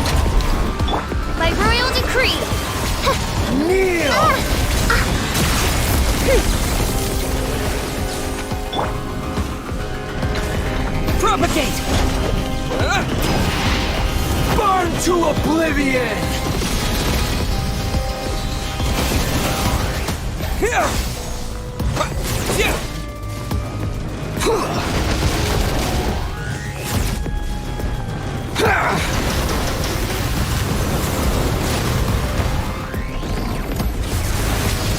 Kneel! Rest and rebuild!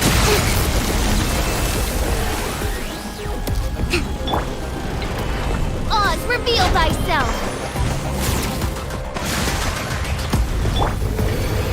Reality is pain!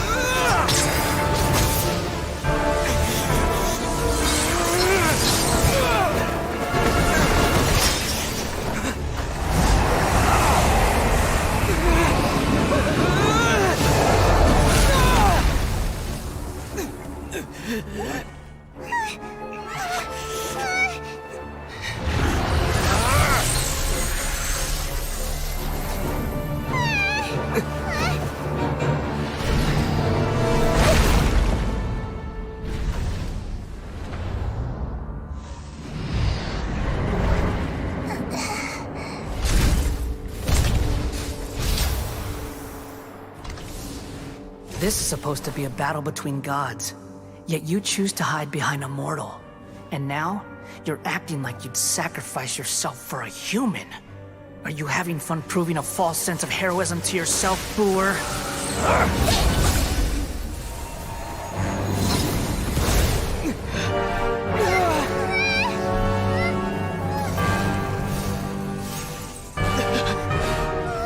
The data collection is almost complete.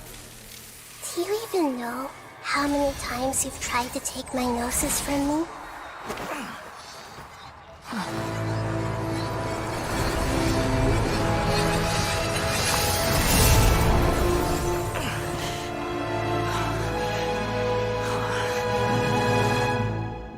We just concluded the 168th loop. Did you know that in the effort to create you, the people of Sumeru were forced to live through the exact same number of Sub-Zerus festivals and samsara cycles? The power of dreams. When did you use it on me?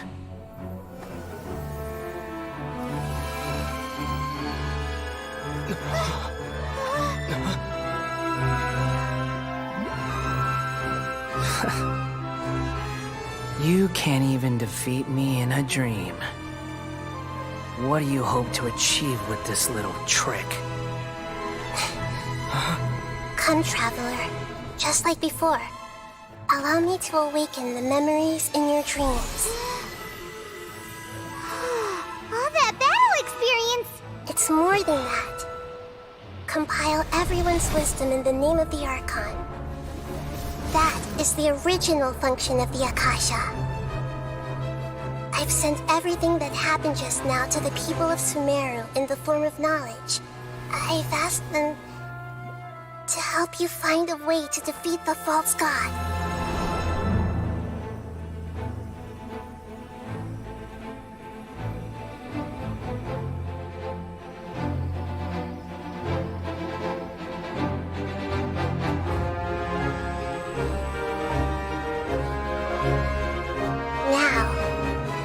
Sumeru's wisdom is at your disposal. Meaningless tricks won't save you.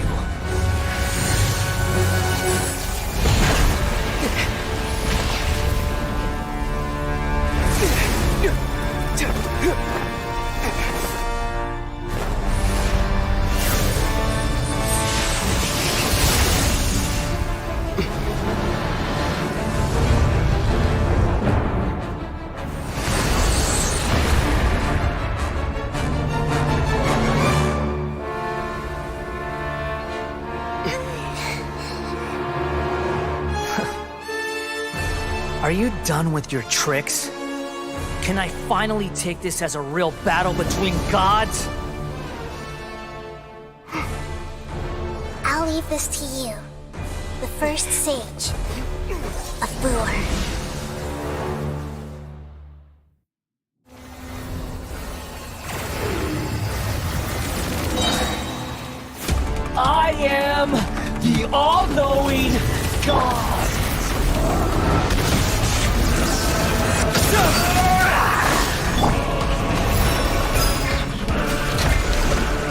By royal decree! Kneel! Incinerate! Inadmissible evidence!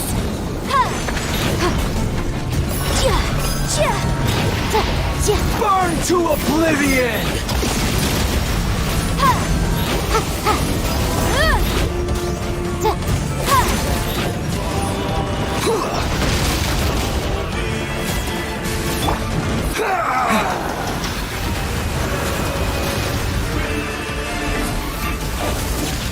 Kneel!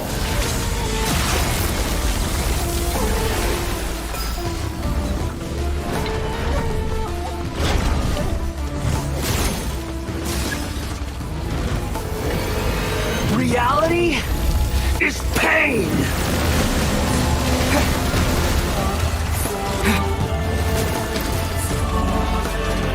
Good riddance, cruel world. Allow me!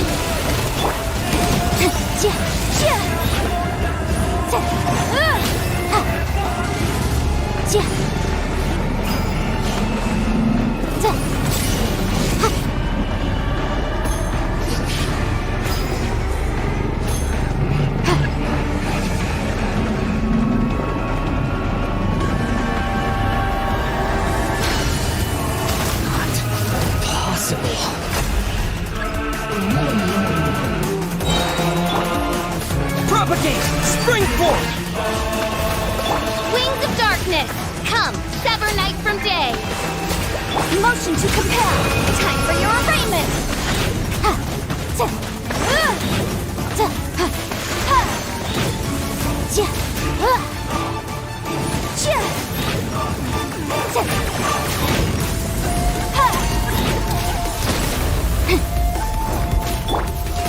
I see everything!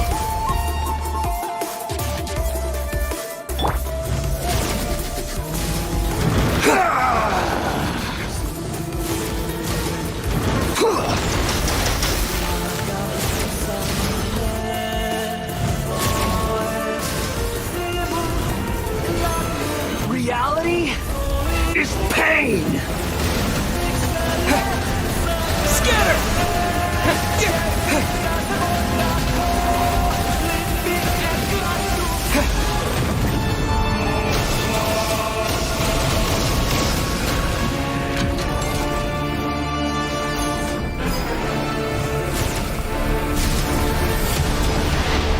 Burn to oblivion!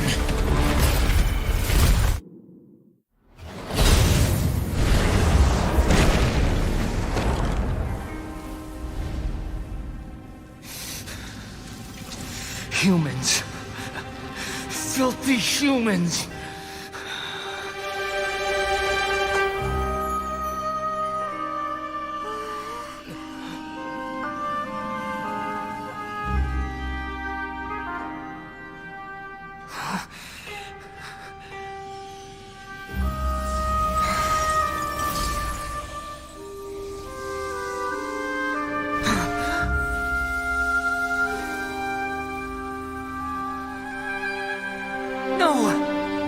Wait!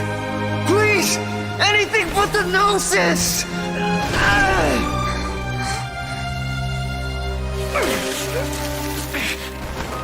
That's mine! Don't even try! I'll never go back!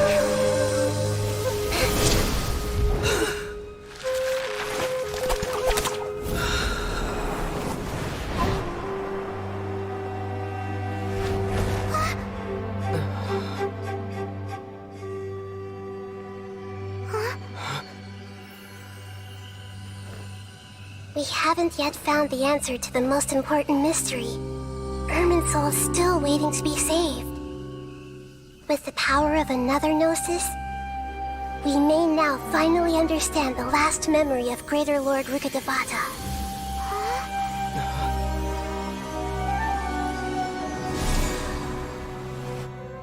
This is... That's right. This is the last memory. of my predecessor.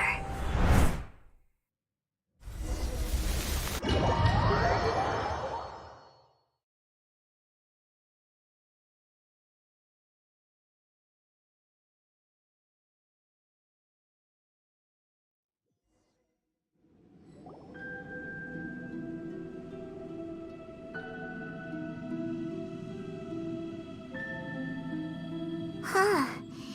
This sure seems very different from what Paimon imagined. Shouldn't Irminsul be in this realm of consciousness? Yes, that is our destination. But I didn't expect the remaining consciousness of Greater Lord Rukkhadevata to be as polluted as this.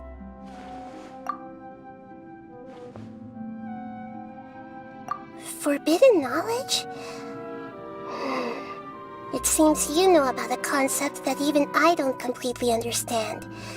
Could you tell me what you know?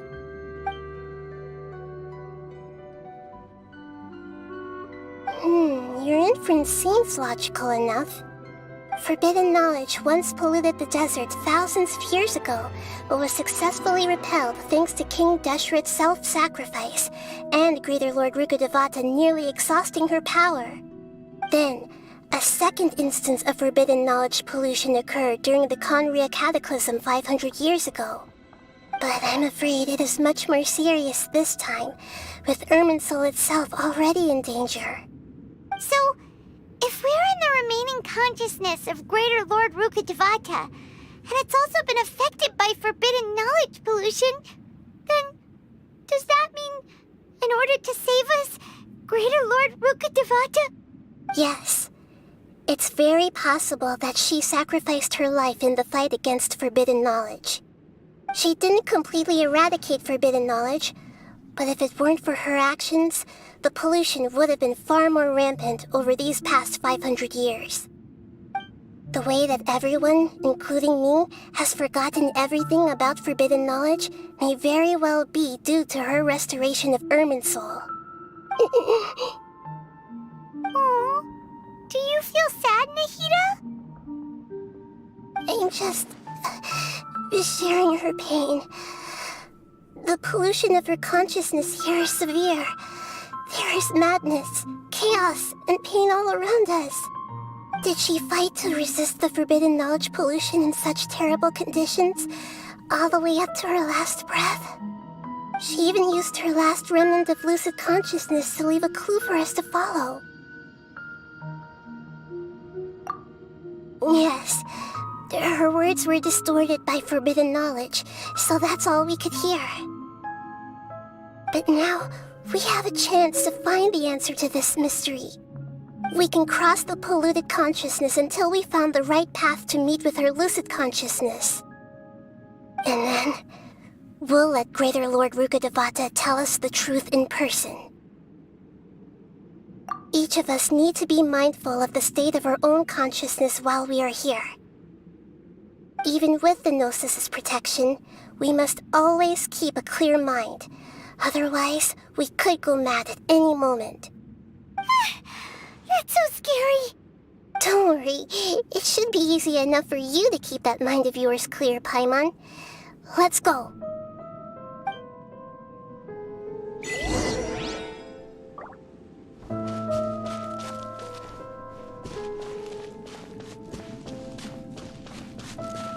Are we in the air?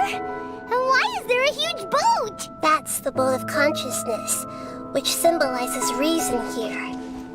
Its course is the direction our consciousness is traveling towards. If we lose control over our consciousness, we will fall into madness. So let's make sure the boat stays on course.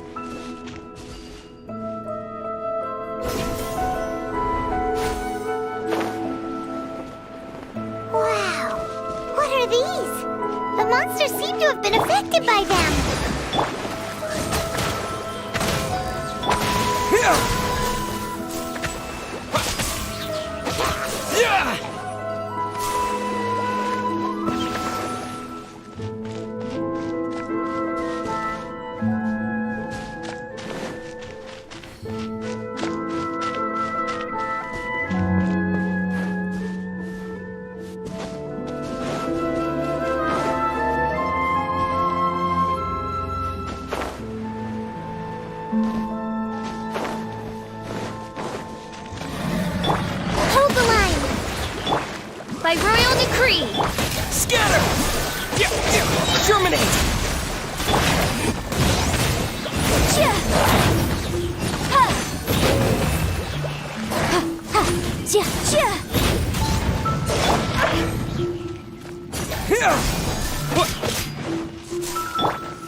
Oz, reveal thyself!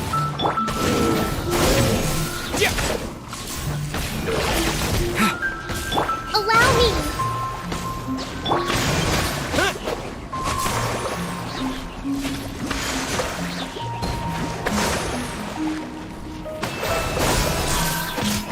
Incinerate!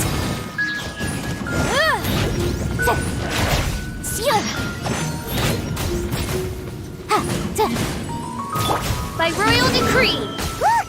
A four-leaf sigil has appeared in the sky!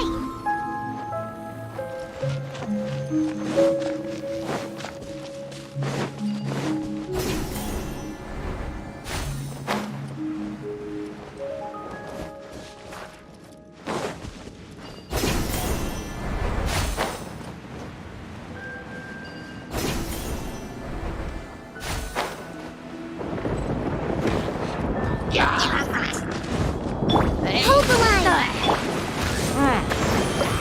Oz, reveal!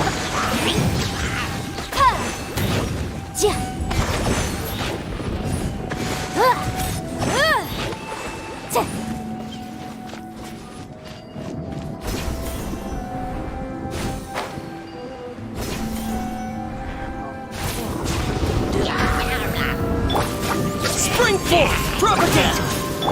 Rest and rebuild! As you wish, main Fräulein.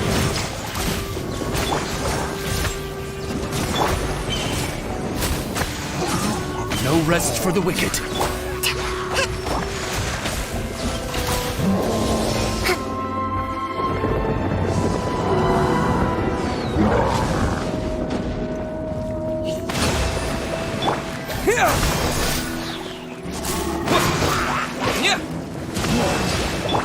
Billowing surge!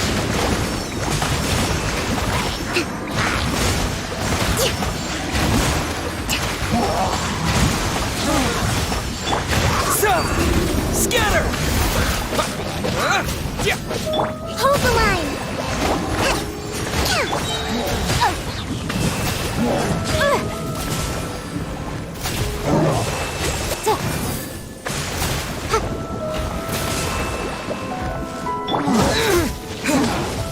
Propagate!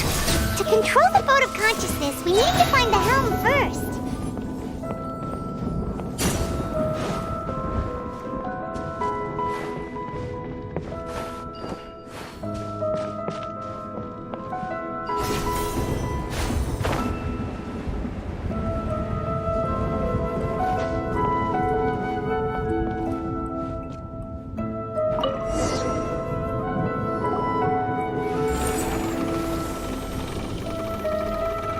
We changed direction.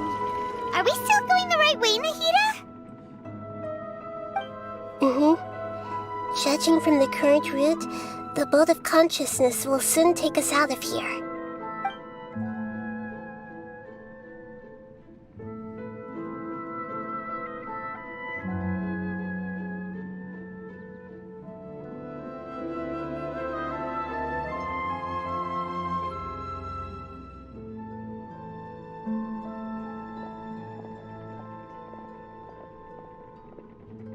We'll be arriving at our destination soon.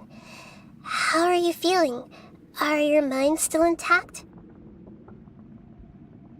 Huh? But everything's been completely normal for Paimon. Hopefully there won't be any more interruptions. This time, we should be able to meet Greater Lord Rukkhadevata. Are you saying you've never met Greater Lord Rukkhadevata before? No, it seems that my birth and her death took place at the same time. Otherwise, I think she would have given me a little more guidance, and I could have done a better job. Hey, you've done a great job, Nahida. Let's get out of this creepy place and go meet her.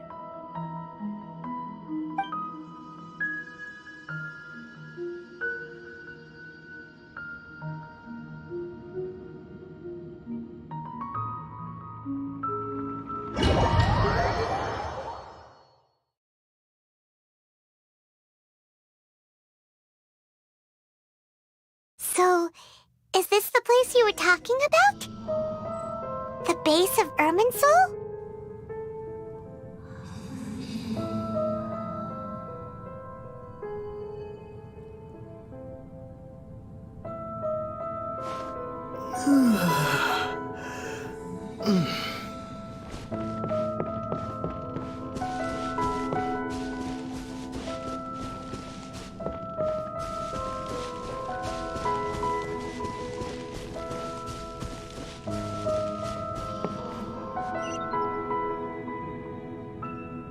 Well, this is the place.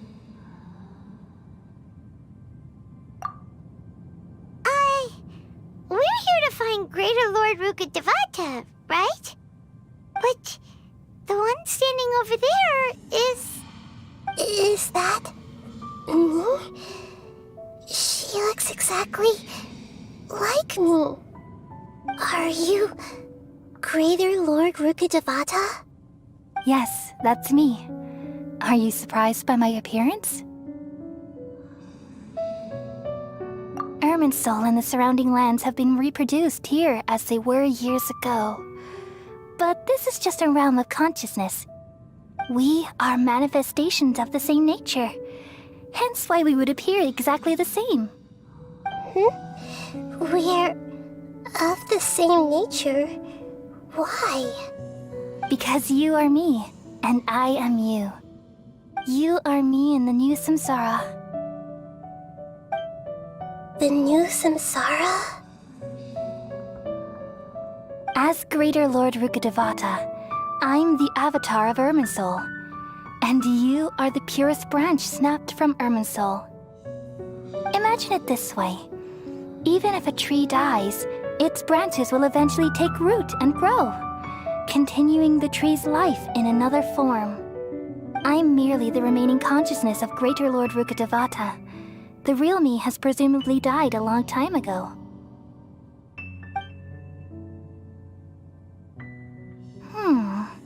Judging from your appearance, I've probably been dead for 500 years. But you're finally here. My new self in the samsara.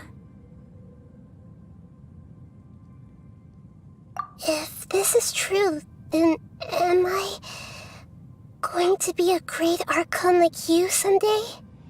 Though we share the same nature, our fates are bound to be different. All things have their own fate. When a branch grows into a mature tree, it won't be the same as the original tree. That's why fate is the ultimate knowledge, isn't it? That's a great insight. Yes, very good. It's also precisely why you won't become like me. Really? But perhaps you may become an even greater Archon than I. I already see a determination in you that I didn't possess in my time, and the future that it leads you to will be yours alone. Along with the blessings from your past experiences. Don't worry. The growth of wisdom is like that of a plant. You only need to wait quietly for the flower to bloom.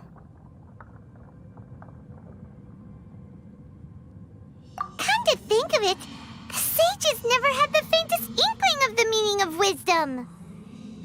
Thank you. Nothing makes me happier than discovering that the Archon I always admired was in fact myself in another fate. It's so nice to speak with you, Greater Lord Rukkhadevata. I've always wanted to meet you. The feeling is mutual. From the moment I snapped the branch off Irminsul and created you, I've also looked forward to talking with you. Could you tell me why you wanted to create me? And what exactly happened when you died? Ah, I see. You're here seeking answers, right? Everything that day, even the sky itself, changed into a color like this. At that time, the seven were all summoned to the nation of Conria. Except for me. I had a more important task to attend to. I had to protect Irminsul. The disaster occurred together with the pollution of forbidden knowledge.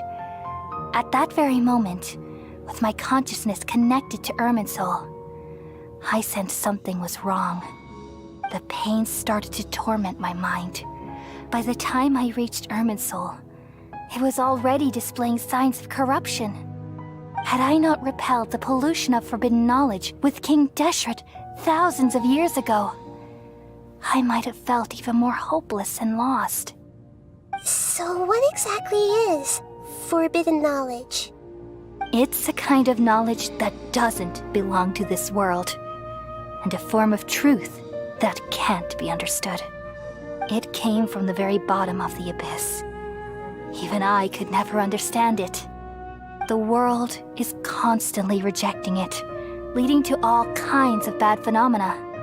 If we allow forbidden knowledge to pollute Irminsul, I'm afraid the entirety of Teyvat could fall apart. So, there's knowledge that even the God of Wisdom can't understand? At that time, I knew I couldn't repel the forbidden knowledge with my strength alone. Which is why I created a device that compiled human wisdom and named it the Akasha. It's truly the world's most amazing invention. Thank you. For a long time, I thought dreams were the fruit of human wisdom. Though it was selfish to do so, I borrowed people's dreams using the Akasha. Then I compiled their wisdom and all of my own power. Well, did it work? Thanks to the wisdom of the people of Sumeru, almost all the forbidden knowledge was cleared from Irminsul. But things didn't go as smoothly as I thought. I had a terrible headache, which gave me an uneasy feeling. And then I remembered that my consciousness was also connected with Irminsul. It brought me knowledge and wisdom, but vile corruption as well. From the very beginning, my existence had been polluted by the forbidden knowledge. Oh no! How could that happen? I've experienced that pain in your consciousness. It must have been a horrible experience. Yes, but my feelings weren't important. The important thing was that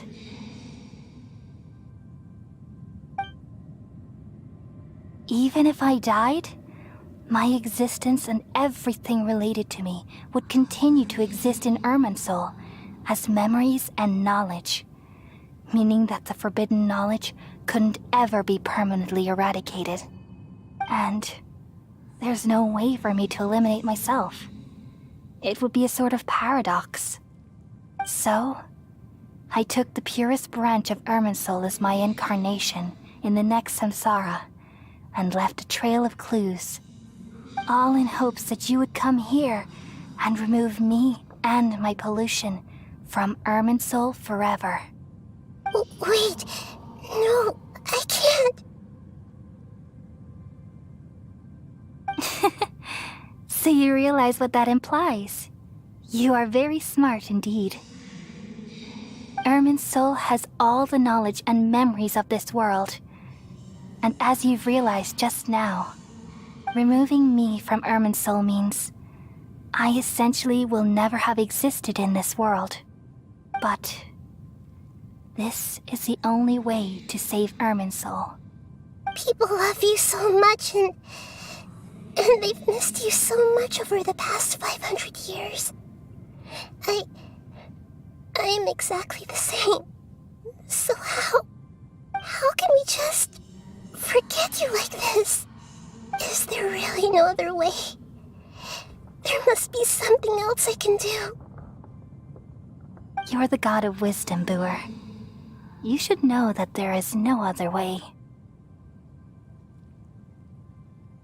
But this is so cruel.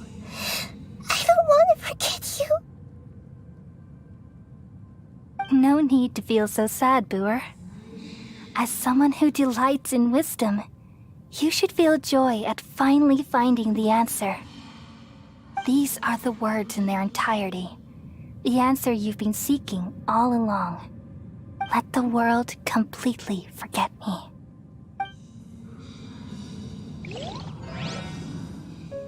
We all nestle under the great tree of wisdom, peering out to perceive the world. From the earth and from the rain, we perceive its wonders, until we become a white bird to perch atop a branch, and finally snap off the most important leaf. Once upon a time, I alone dreamed in this world. In my dreams, everybody would also dream after they fell asleep. Wild and wonderful thoughts would emerge from their minds. Some tumbled to the ground, and others floated to the sky, connecting all things in the world into one dazzling net. Among a plethora of worlds were numerous smaller worlds, all of fate, finding within the tapestry their brilliant glow. I gradually understood that these indescribable and constantly changing things are the most profound things in the world. Only they can completely repel the madness. Only dreams can awaken consciousness from the deepest darkness.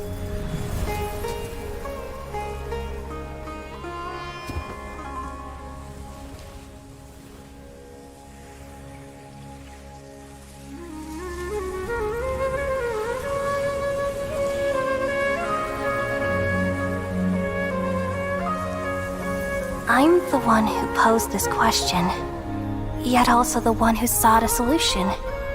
Saving the world with the dreams of the people used to be my answer. And now, you've also found your own answer, and I shall return all the dreams to the people.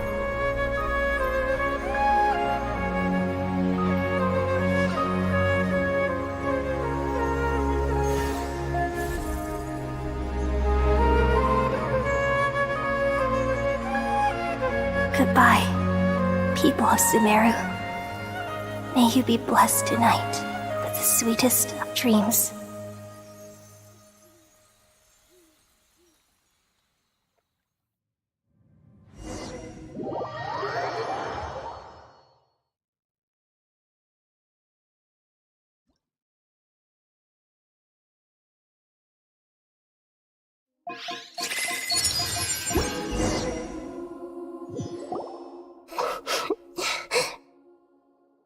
I'm alright. I'm just a little confused. We've just saved the world, right? So why am I crying? I don't know where this feeling inside of me is coming from, but I feel very sad.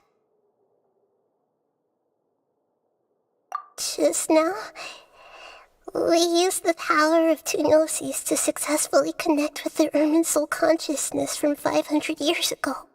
Then, we removed the remaining pollution from Irminsul. Yeah, what's wrong? Weren't you there just now?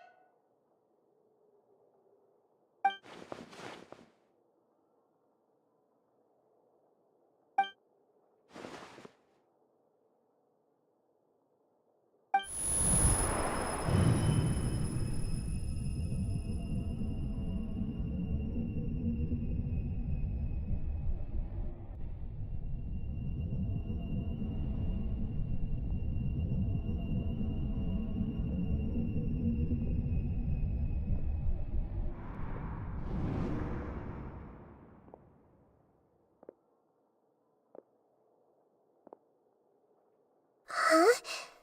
That sound. Traveler! Paimon! I've been waiting here far too long. But finally I have the chance to be alone with you. All the precious time I wasted has finally paid off. The doctor! What have you done? Just a type of sound wave that can quickly put defenseless people into a dream. As I expected, it doesn't have any effect on gods. This is the only thing of interest I found among the sage's research. I thought I'd take it for a little spin. Don't worry. I know you would never forgive me if I actually killed them. I'm here to negotiate with you.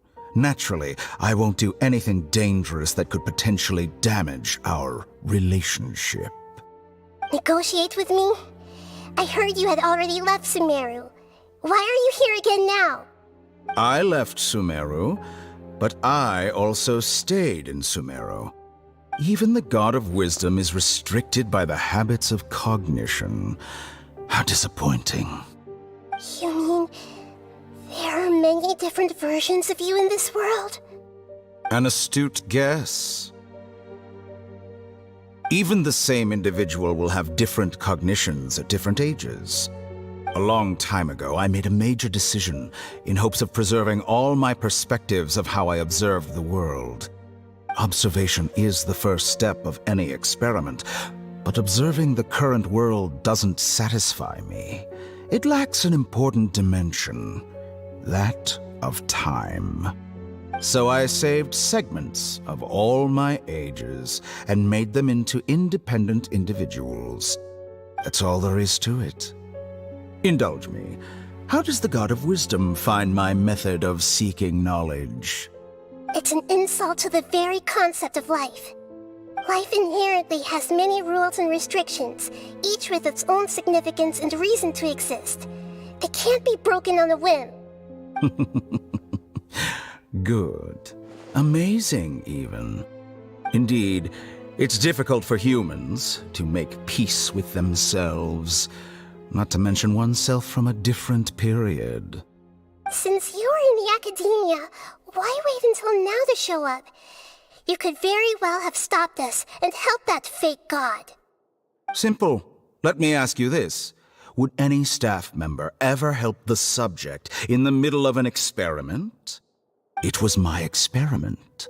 So why should I interfere with the results? The academia saw the plan to create a god as their ultimate goal, yet you only saw it as an ordinary experiment. You really are crazy. If the experiment succeeded, you would have had a new god on your hands.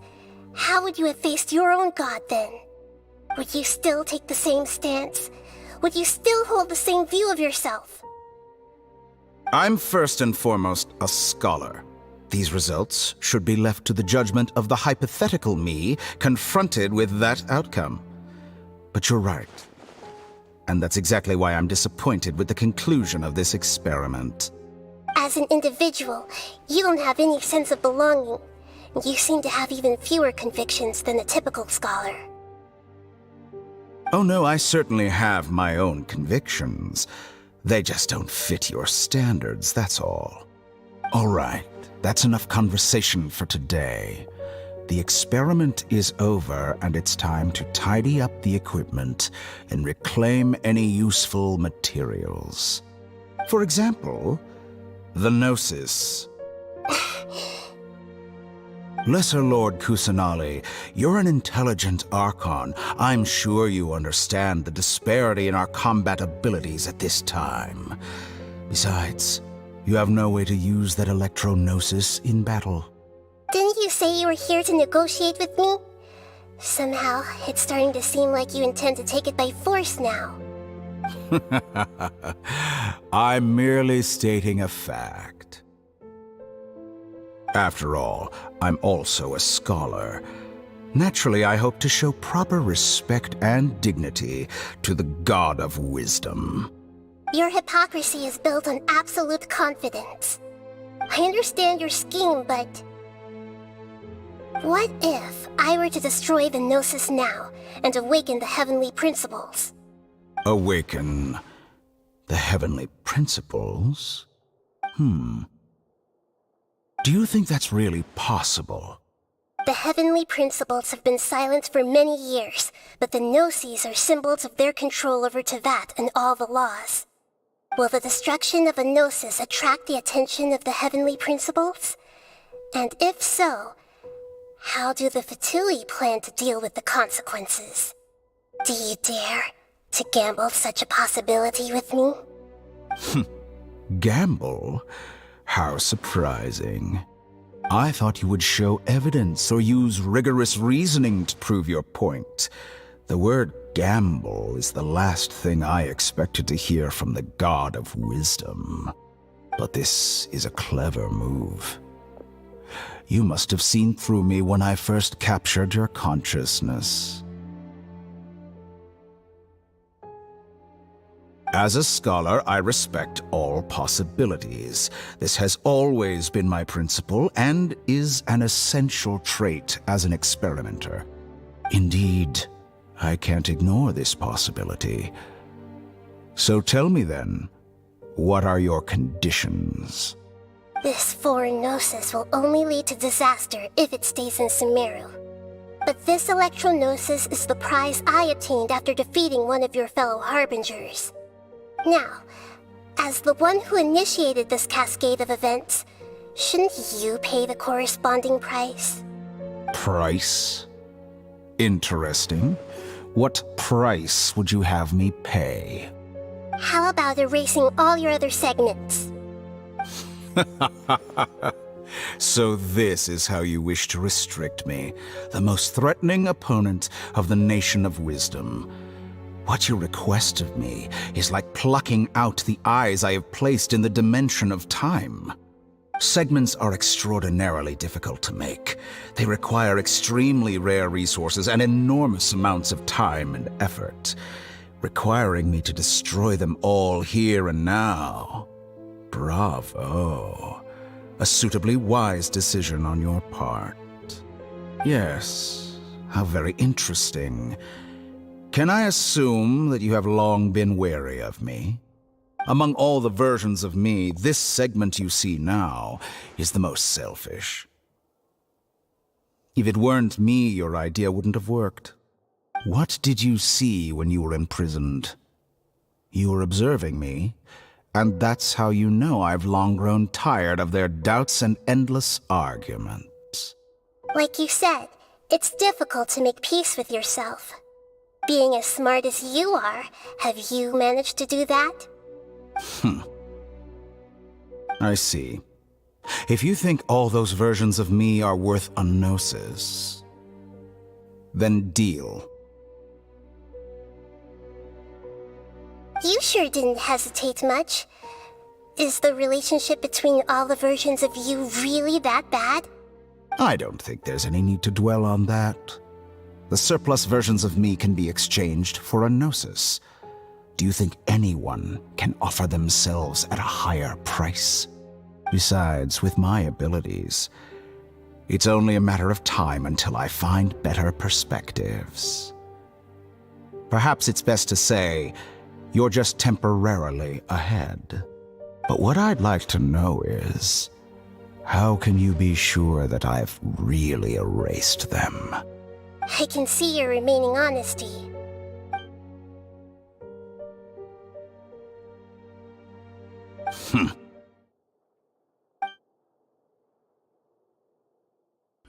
What a ridiculous decision! You can't be serious! How could I have been so short-sighted? You think this is the end? Wait, I'll have my revenge! You'll make Good this moment riddance. count. You will regret this! Well, have you confirmed that it's complete? Here, take it. The future of Sumeru City will be in my hands alone. I will shut down the Akasha and let curiosity and the thirst for knowledge drive the realm of academics once again. There won't be any further gaps for you to exploit. It truly pains me that my academic achievements have never been appreciated in my homeland. Of course, I have no interest in being rejected by this city for a third time. Another chess piece. And where is your Dendrognosis? Don't be greedy, Harbinger of Snezhnaya. No, this is a different transaction. If you intend to turn off the Akasha anyway, then there's no further use for the Gnosis of Sumeru, is there? Besides, isn't it the Archon's duty to deliver what's desired of the Seeker? Oh, judging from your expression, you don't seem to find the idea very agreeable. Then let's think of it this way. Since you're the god of wisdom, how about I exchange some knowledge with you? People exchanging knowledge with the god of wisdom is the stuff of legends. Yet here you wish to exchange knowledge for the god of wisdom's property. Arrogant as that is, it has piqued my interest. Let me ask you, have you in all your mighty knowledge ever heard the rumor that the skies of Tevat are fake? Huh? That's the secret hidden by Irminsul concerning the truth of this world.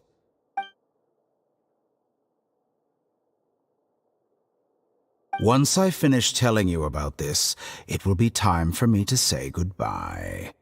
With negotiations, we've all gotten what we wanted. I'm very glad I got to meet you like this. Your arrogance may know no bounds, and convictions may mean nothing to you. But I'll still listen to what you have to say.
Together! Okay. Wake him up.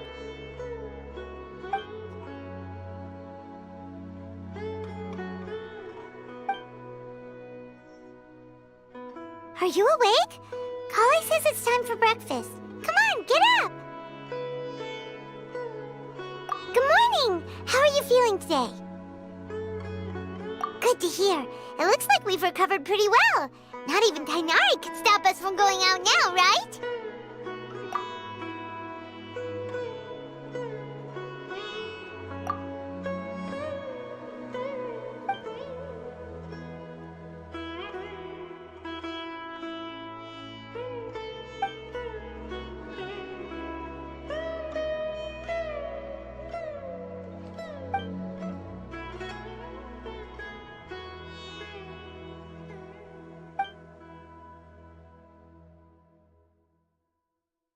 Traveler, let's go!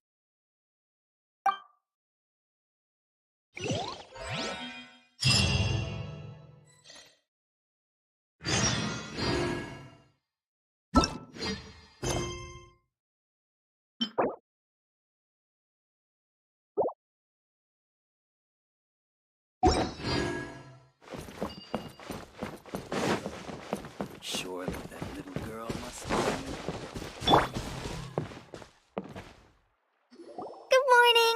Looks like you're awake. Yep. I prepared some breakfast today. Please have a taste. I hope you'll like it. It's nice to have you here so we can eat something yummy. Well, now that I've recovered from Elazar, I'm feeling better than ever. I can even prepare 4 or 5 meals a day now. And Paimon bets they're all delicious. Oh, by the way, someone brought a letter for you after you went to sleep last night. Nope. Paimon wanted to read the letter with you after you woke up, so Paimon didn't open it. All right, let's read it now. Oh, it's from Nilu. Ahem. We're going to hold a feast at the Grand Bazaar and celebrate Cyno's reinstatement as the General Mahamatra. As heroes of Sumeru, please be sure to attend. I'll wait for you. The date of the banquet is written on the back. It's in 2 days. Oh, I've also heard that you've become heroes here as well. That's amazing. Everyone's aware of your abilities. There's no need to be modest. Anyway, let's go to the Grand Bazaar to have a look. Oh, before you leave, be sure to inform Master Tainari.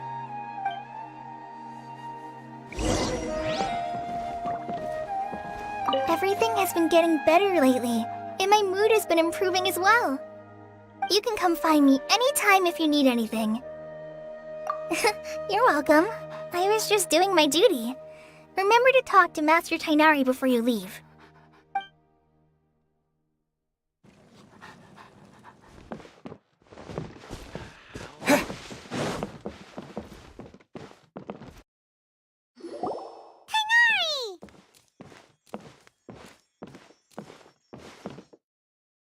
Good morning. How do you feel today? We feel much better. How about you? I'm recovering well. Thanks for asking. But from the looks of it, you seem to be already busy with work again. It's fine. I'm not that busy, really. The Elazar patients have recovered, as well as Hypatia. For now, I only need to tend to my Forest Watcher duties. It seems once Irminsul started getting better, everything else started to recover too. Yes, but there are still some residual effects. The withering is one example. Though it won't spread anymore, the existing zones won't just disappear. We forest rangers will still need to do the work. By the way, we have some good news. Cyno got his position back. This news is hardly new. He had already mentioned it to me before. Huh? You mean he was already here? Why didn't he come to say hi to us? He visited once, but he was afraid of disturbing you while you were resting. He just asked me a few questions and left. Then you probably already know all about the celebration feast. Celebration feast? No, I haven't heard anything about that. Huh? But didn't Nilu say in her letter that they would celebrate Cyno? He didn't tell you? Perhaps, or alternatively, he doesn't know about it either. Come to think of it, Cyno doesn't seem like the type who'd enjoy a celebration feast. You and Kale are both Cyno's close friends. Why don't you come to the feast with us? Kale has taken over some of my tasks these days. I don't think she'll have time for it. Not to mention me.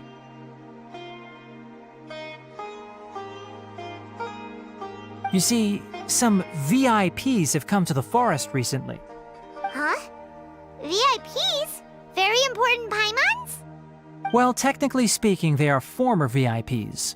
The sages involved in recent incidents have begun their training in the Avidya forest, and the people they had previously imprisoned have all been released. Huh?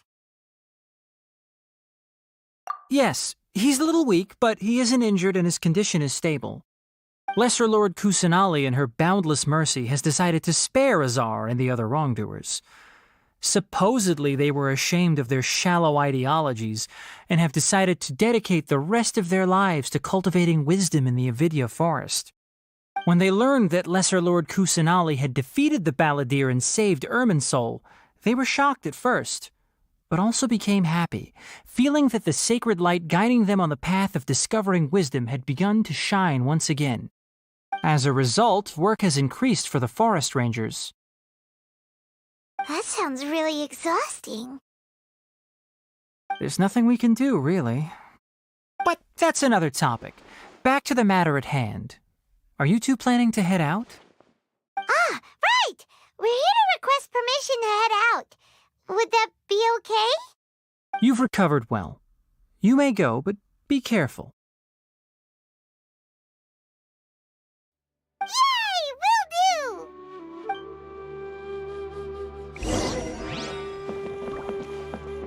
Is there anything else you'd like to ask about? Ah, yes. Thanks for remembering her. She continued her training in the forest after she recovered. As a scholar, she never slacks off. A lot has happened lately. Kale and I have been busy, But don't worry, we'll take care of ourselves. As for Sino's reinstatement, the more I think about it, the more I suspect that he just doesn't have a single clue about this feast. But this does remind me that Kale and I should find an opportunity to celebrate him as well. He has helped me a lot during this time. And you as well. Thank you. Take care. Please, find me if you need anything. The rainforest is the best.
Well, there won't be any problems if the feast starts at that time.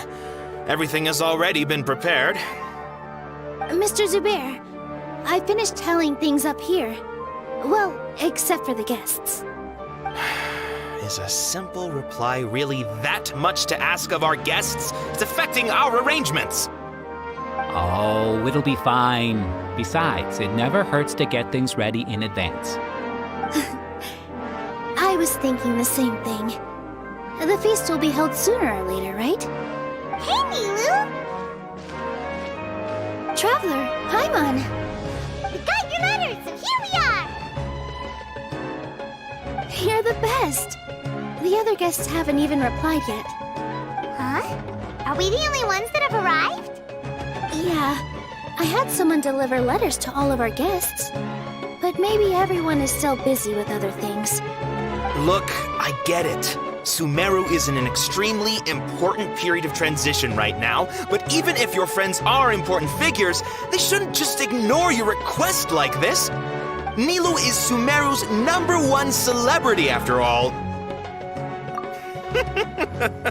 You have no idea how happy I am to talk to people with good taste. If you consider enjoying Nilu's dances having good taste, then almost everybody has good taste. Because Paimon thinks everybody will love her performance. That's right. We all think she's amazing too. Nilu is an absolute favorite among those of us who frequent the Grand Bazaar. For Outlanders, you have a great eye. Master Zubair, let's have a vote for the most outstanding audience members next time. I think these two may win. Nonsense! It is not for us to determine the value of an audience. But indeed, we could try giving gifts to people with particularly good taste. I heard there's a device in Fontaine called a camera that can record people's appearances as pictures. Such pictures would make superb gifts. Ooh, good idea. I wonder where we can find one. I don't want you giving pictures of me to everyone. I'm satisfied just being able to perform here. There's always a lot going on at the Grand Bazaar. Yeah, and that's why I love it here. Traveler and Paimon, could you help confirm if the letters were actually delivered? If for some reason they didn't receive the letters, then please tell everyone that there will be a feast here. Yeah, we can also check out how everything in Sumeru is going now. When I wrote the letters, I heard that Dia was in Port Ormos, and Alhaitham was at the Academia. As for Sino, we've only heard that he appears at the Academia from time to time. I'm not too sure about Ramon's whereabouts. My guess is that he's with Dia. As for Dunyarzad, I just hope she's feeling better. I sent her a letter, but I was afraid of disturbing her. If you have time, please ask about her for me. Okay, got it. Let's go, Traveler.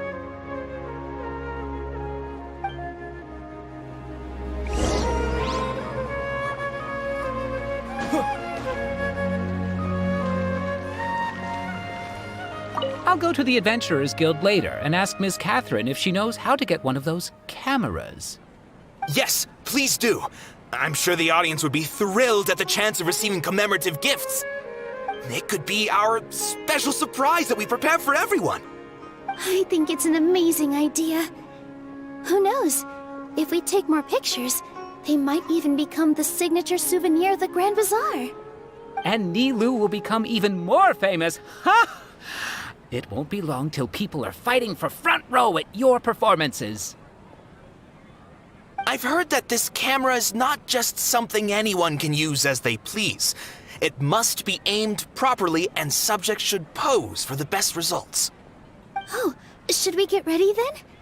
Perhaps we should wear something a little more appropriate. No. I think we look absolutely fine. If anything, when we pose for this, clever invention, we should just be ourselves, You really think so?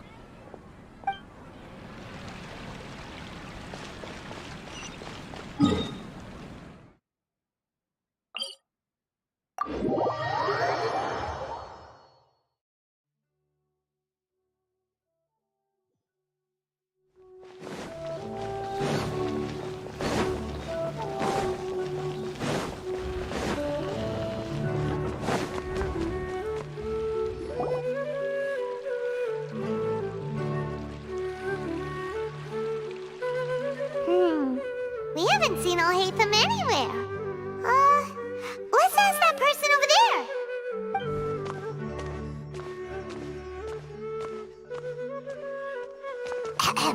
Hey there, have you seen Alhaitham around? Yes, it seems Scribe Alhaitham has gone to the House of Dana. You should be able to find him there. But you're already the second group of people I've seen looking for him today. He must be quite the busy man. Oh? Who else was looking for him? Mr. Cavey was just here asking about him. You wouldn't believe how terrible their relationship is. And now you two are here. Don't tell me everyone's here looking for gossip about the sages. No way! We're strictly here on business. I see. Sorry, I thought maybe everyone's as interested in rumors about the sages as I am.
Alhaitham should be around here somewhere, right?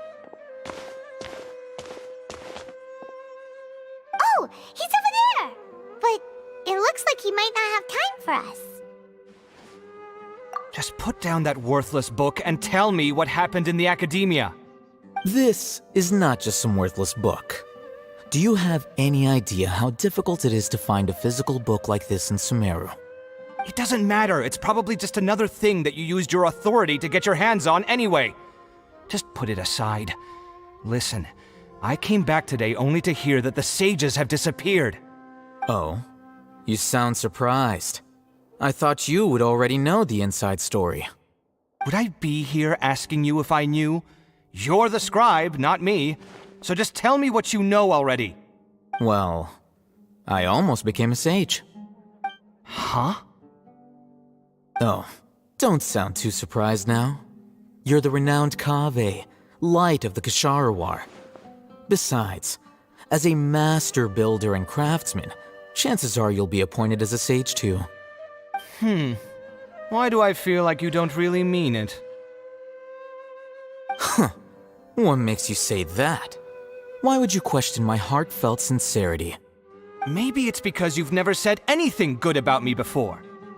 Yeah, well, I share a similar sentiment, and anyone who knows you as well as I do would surely do the same. Oh, you... See? This is why I hate discussing anything with you. Your ridiculous and arrogant attitude always gets in the way. It seems that you really can't stand my personality. Ha! What was your first clue? Well, then you might as well move out of my house. Are you threatening me? Stooping to a new low, I see. Ugh, and don't change the subject. You, a sage? What a joke. The academia might as well just close tomorrow. Are they having a fight? Forget what's going on with the academia. Haven't you been busy with your construction project? Tell me, when are you going to build yourself a mansion? Don't get me started. I get angry just thinking about it. So, what great building did our master architect work on this time? Like I need to tell you. Keep your nose out of my business. No, I think we deserve to know. Where were you when Sumeru needed you most? I was in the desert for a large project, but considering Haravatat's utter ignorance of architectural and aesthetic matters, you probably wouldn't understand. Which is truly unfortunate. I can only pity the man who doesn't understand the first thing about beauty and romance. Unlike a true... hold on, wait a second. What do you mean by when Sumeru needed me most? Well, while you were out fiddling around in the desert, many people came together to save Sumeru from a crisis. Ha! And you think I'd believe that? Look, all you really need to know is that Azar and all his accomplices have all been overthrown. Huh? What nonsense are you talking about? It's no skin off my nose if you don't believe me. It's not like my Darshan was the one trying to apply for funding from the Grand Sage. Yours, though, on the other hand... You know what? I'll ask around. I'm sure someone knows what's going on here. You're dead if I find out you're lying to me.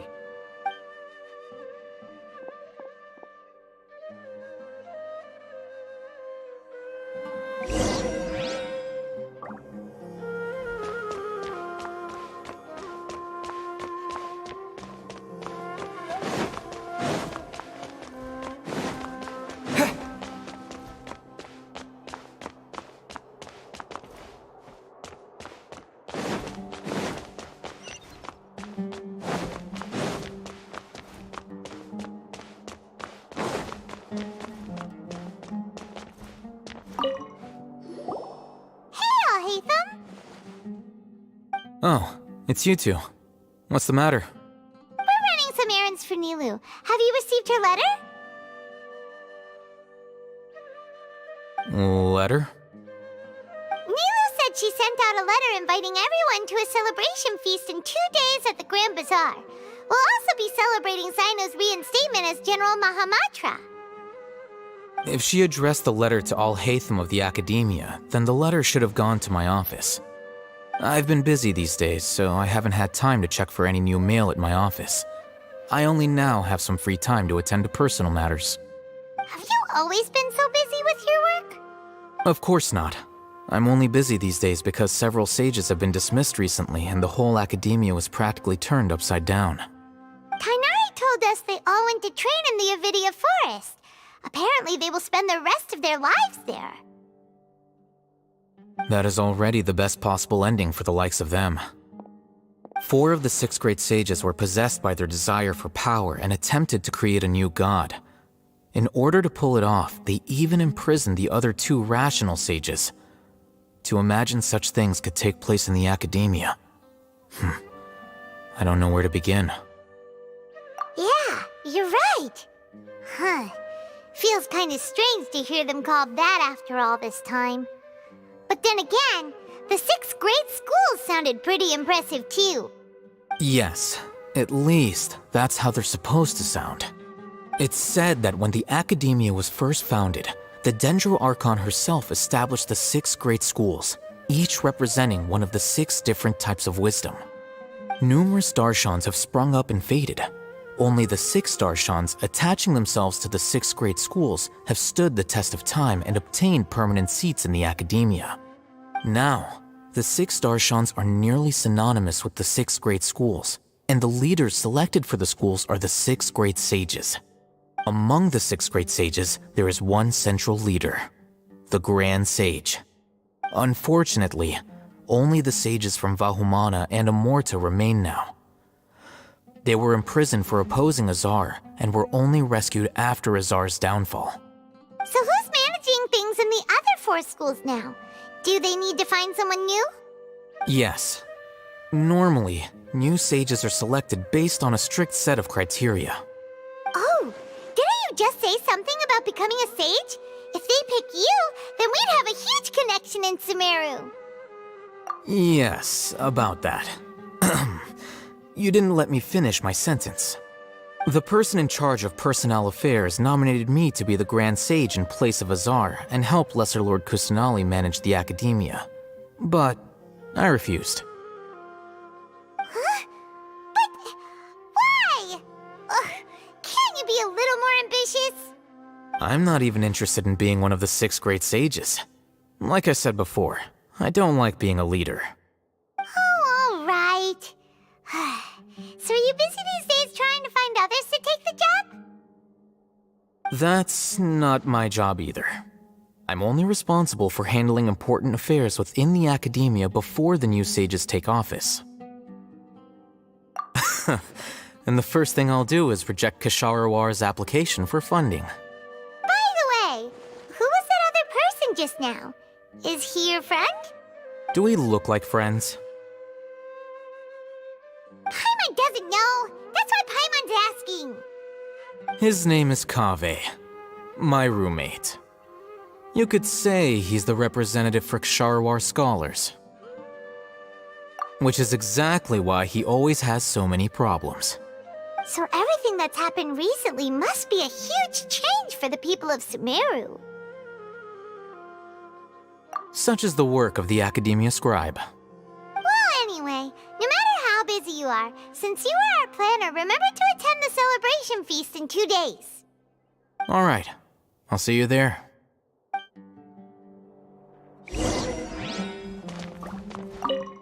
The House of Dana is the last quiet place in the whole Academia now.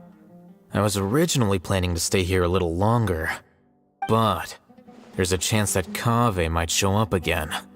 Tuh, what a nuisance. I'd better go somewhere else.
is Port Ormos.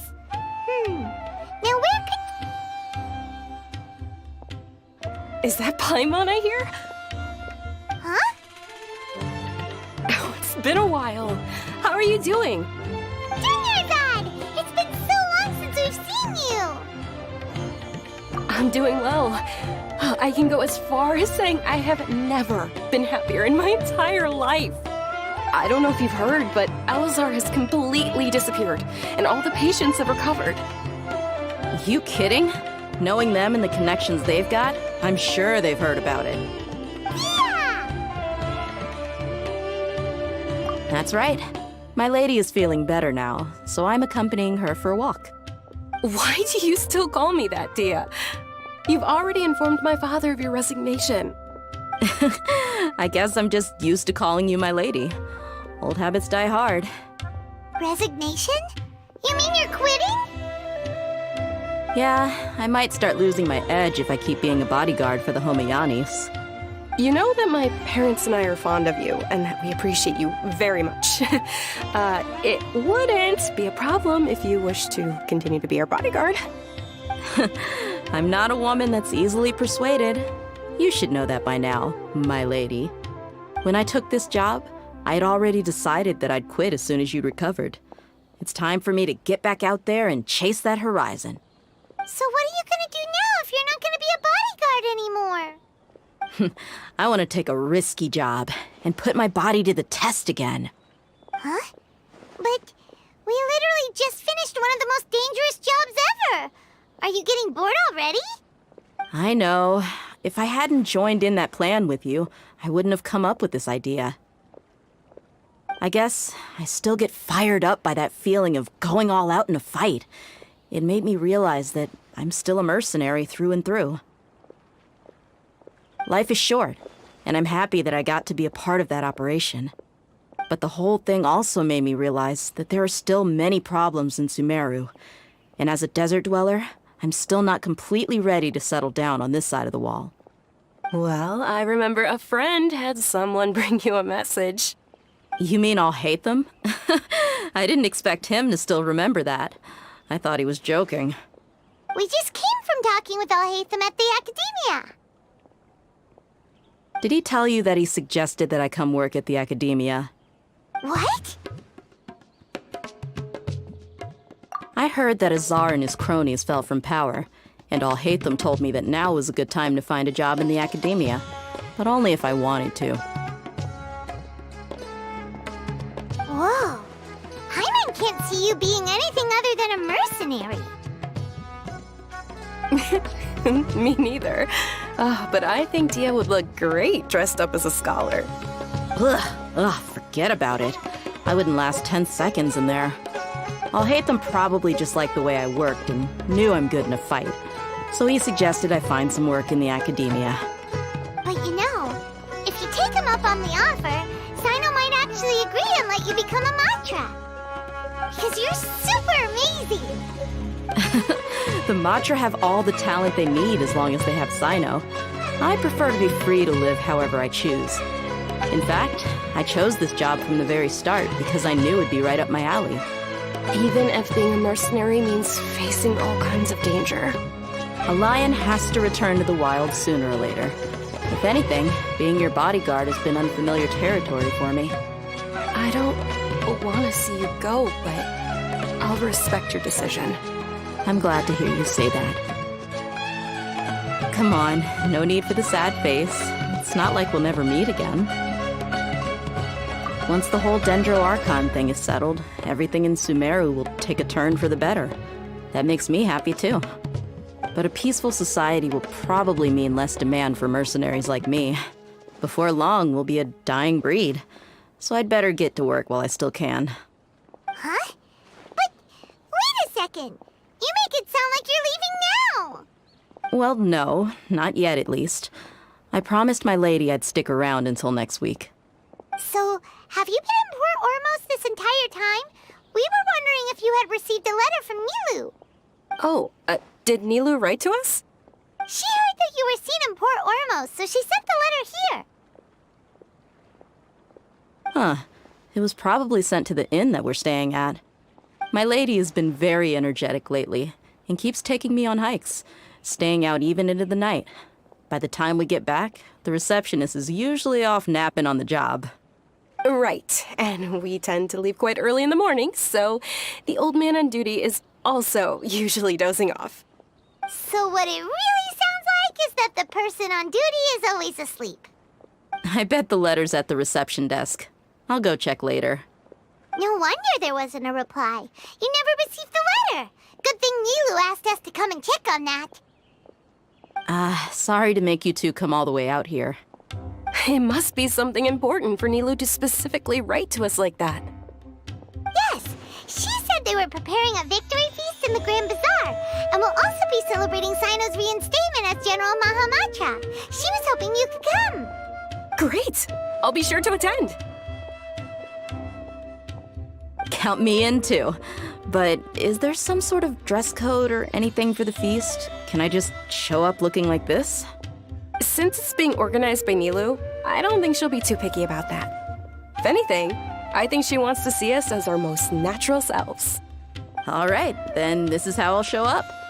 The feast will be held in 2 days, so don't forget. Sure. Thank you so much for letting us know. We'll see you there. Oh, by the way, do you happen to know where Sino and Raman are? The General Mahamatra always comes and goes without a trace. Normally no one knows his whereabouts. Oh. But last time we met, he mentioned that he had something to do in Aru village. You can try your luck there. As for Raman, your guess is as good as mine. I only remember he said that he had something to discuss with Sino. You can ask Sino when you meet him. Don't mention it. You'd better get going. Alright, on to our next stop.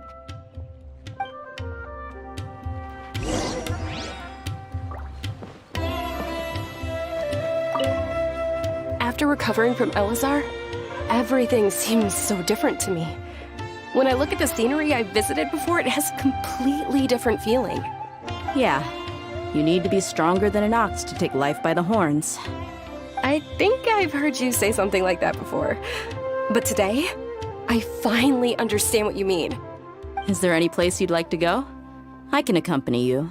I've got time. What if I tell you that I want to go to the desert? Fine by me. If we go to the desert, I can introduce you to my friends there. But we should prepare and get everything we need before setting off. Let's go! I'll go pack my luggage now. After we're done with the feast in 2 days, we can go have fun in the desert. You can count me in.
It's been a while since we last visited Aru village.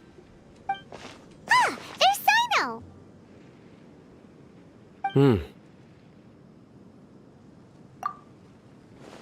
What brings you here?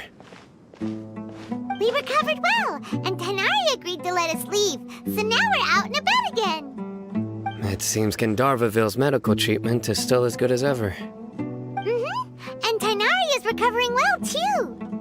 That's good to hear. Yeah, you're the one who brought us to him when we lost consciousness, right? Thanks for that. You're welcome. Tainari has excellent medical skills, and Kale is quite attentive. It was the best place for you. But why are you just standing here like like a dead tree. I'm meeting some people. Oh, you mean Candace? I've already talked with Candace and the village chief. They're still at the usual place. You can go there if you'd like to see them. But you know one of the people I'm meeting as well. Oh, by King Deshret's blessing, my friend suddenly appears in the desert. Don't tell me you've run into trouble and need us to help now. Ramon! And... huh? Sataria? Oh, you know me? Oh, well, you're pretty famous in the academia. Don't worry, these are our friends. No need to be so guarded. I see. I'm doing well. Many good things have happened recently. Same here. Really, I feel that my whole life has started to shine after suddenly finding a new direction. Oh, tell us everything. Yeah, you go ahead. Alright, well, I suppose I should start by saying I've decided to leave the academia. What? It's not that I've given up on being a scholar. Instead, you could say I've found a new identity. I will no longer pursue research like a typical scholar, but I have not completely given up on my relationship to knowledge either. I can see what you're saying now. What do you mean? I plan to leave the academia and return to teach here in the desert. Wow, so you want to become a teacher? Sataria will return to support education here and teach people from the desert. She can't teach everyone on her own, but there are many of us Eremites all over Sumeru. She came to discuss a collaboration with me and hoped that I could bring her ideas to the Eremites. Yes, it's my hope that the Eremites can help me select a group of smart people with the best aptitude for teaching. I'll teach them, and after they've finished learning from me, they can go educate more people. That is the true meaning of education and the spreading of knowledge. The people of King Deshret suffer from sandstorms, exile, and ignorance. Miss Sataria is more than welcome to come teach here. Her arrival is like a star shining in the desert night. The stars have always guided caravans, thieves, soldiers, and travelers who get lost in the night. They lead those in the dark out of trouble and back to safety. Oh, please. Where's all of this coming from? I'm starting to feel a little embarrassed. You deserve these compliments. Mercenaries are accustomed to danger and don't fear death, which is why we recognize extraordinary actions that common people would easily overlook. Sataria's idea will bring much good to many people. At first, I feared it was destined to fail. Everyone knows that the academia doesn't allow scholars to teach in the desert without permission. As you know, all knowledge is under their surveillance and control, and very few desert dwellers are as lucky as me. But what I heard at that time has been haunting my heart, as if there were lightning bolts constantly bombarding my soul. Sataria, you tread a treacherous path, and the longer you ignore it, the tighter the academia's grasp on you will become. Sataria, why haven't you gone home? Never forget that the desert that belongs to you lies elsewhere. Miss. These words sparked something in me, and I knew that I had to bring something back to my people after going home. I gathered up the courage to approach the Grand Sage, only to find that he was no longer at the academia. Lord Sino told me that Azar didn't belong there anymore. Azar has received much-needed punishment. Though, if you ask me, it may have been too light. You probably have already heard. Lord Sino helped me obtain permission to leave the academia for the desert, and accompanied me here to discuss collaboration with members of the Eremites. My plan was able to go smoothly thanks to him and Ramon. You're all doing so much for the desert. Aside from that, I also have some other business to discuss with Sino.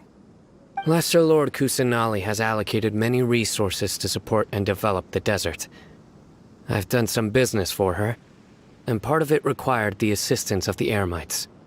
I applied for a few batches of educational materials from the academia, and sent them to several groups in the desert, as instructed by Lesser Lord Kusanali. I believe the people will make good use of them. That's exactly what the people here need. Physical books and other related items. If it weren't for Sino and Lesser Lord Kusanali, I'm afraid we'd never be able to get our hands on them. Apart from this, the academia is also recruiting scholars that are willing to teach in the desert. I'll let you and Sataria know as soon as I have any more news. We must be persistent about this, and maintain these resources to ensure long-term effectiveness. This is the first time in hundreds of years we've had a glimmer of hope. I think this may be the turning point for the desert. Remember these words. Here lies our faithful priest, Kasala. His wisdom is a miracle among the people, deserving of high praise and admiration. I hope people with wisdom like that priest will rise again among the desert dwellers. Then we'll once again see the wisdom and glory that once shook the world. Enough about us. Are you here to discuss some business too? No, not at all. We're actually here on behalf of Nilu. Nilu wanted to write to everyone, but she wasn't sure where the letters should be sent, so she asked us to come find everyone personally. A celebration feast will be held in 2 days at the Grand Bazaar. She hopes that all of you will be able to attend. At the feast, we'll also be celebrating Sino's reinstatement as General Mahamatra. Although, judging from your appearance, it seems you've already been reinstated. Paimon thought you would only start working for the Academia after the feast. Celebration? Feast? It's the first I've heard of it. Kainari was right. He really didn't know. This feast is for you, Sino. Sounds to me like you'll have to be there. It's rare to see that kind of expression from Lord Sino. You must not like feasts very much. No, not really. But I'll go. Well, I still have a lot to handle here.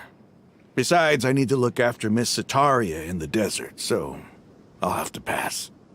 I'm afraid I won't be able to join you. Although, if you'd be so kind, please give a message to Miss Nilu for me. The message is, I'm sorry for how I treated you before, but now I understand the beauty of your dance. It's like a light shining in the sky. You and the art you symbolize are not only beautiful, but also lively and powerful, so much so that it was prohibited. Please keep dancing, and someday, I'll be able to appreciate your art in person. Okay, we've got all that down. Our job here is complete as well. Oh, Sino, remember, party's in 2 days. Make sure you're there. Got it.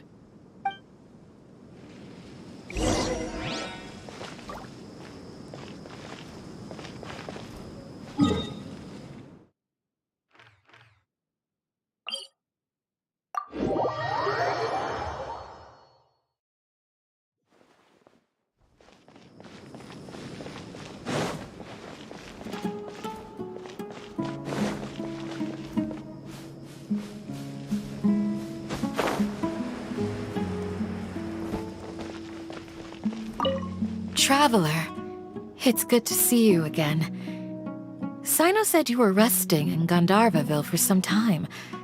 How are you feeling now? Good to hear. I'm happy that you've returned safe and sound. Thanks for all that you've done. The villagers won't be exaggerating when they say heroes once passed through our village. If you ever have time, please come visit Haru Village again. I still want to go hunting with you.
point.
Today's the big day!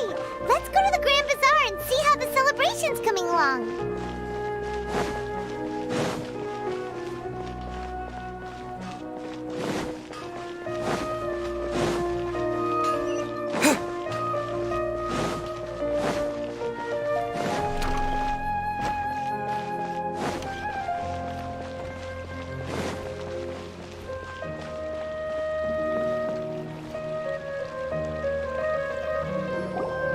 Everybody's already here.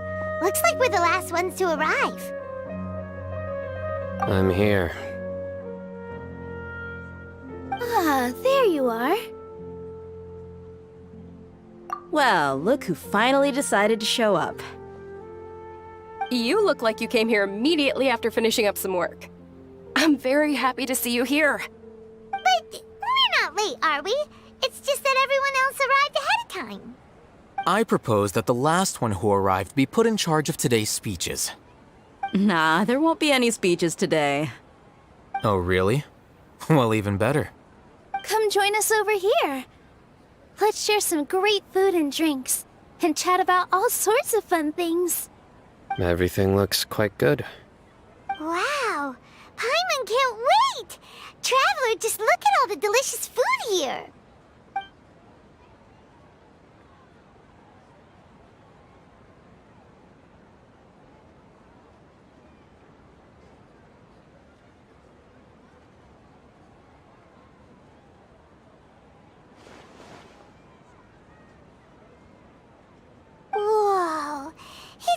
delicious! Oh, this grilled meat tastes amazing! The food was specially prepared for you by everyone in the Grand Bazaar. And we have gifts that were sent by the residents of Sumeru City when they heard we were holding a feast.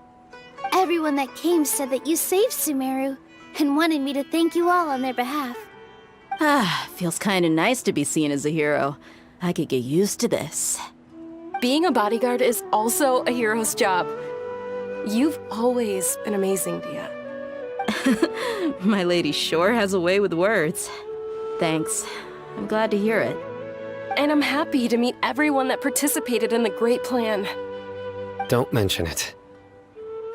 Come to think of it, we've really done something impressive together. It's unbelievable.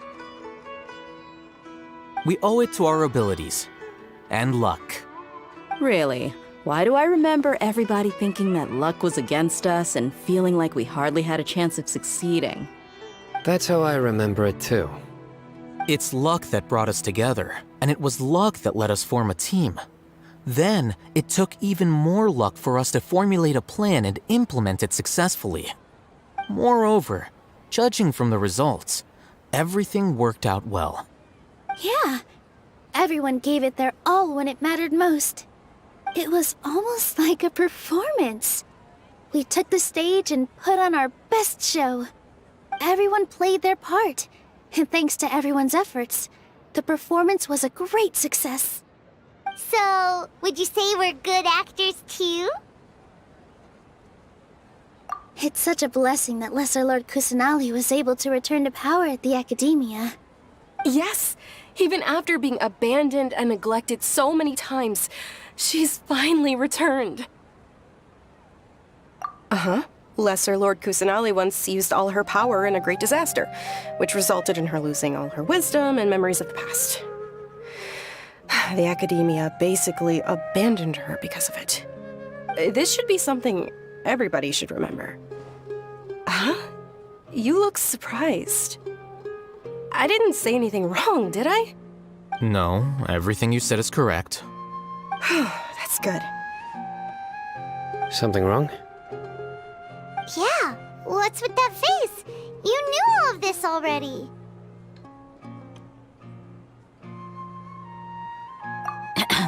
Even if those two giants of the Academia are here, I still have to say it. Those sages really have some nerve. 500 years ago, Lesser Lord Kusanali used all her power for the people of Sumeru, and what did they do in return?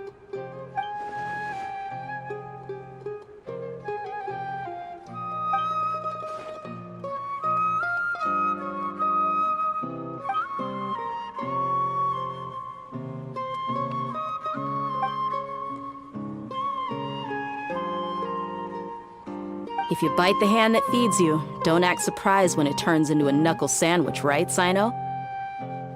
Perhaps I shouldn't say this, but their treatment of Lesser Lord Kusanali calls for a more severe punishment. You could simply tell Lesser Lord Kusanali that you wish to have Azar and his accomplices severely punished. I respect our deity's decision, and won't interfere in any way. While we're on this topic, why didn't you accept the Academia's invitation to become the Grand Sage? Are you trying to say that I'm fit to be a sage? Not at all. But every person handling the selection process has said that you are the most suitable candidate to lead the Academia right now. Why? Because he dethroned Azar from power? Could you try to put it another way?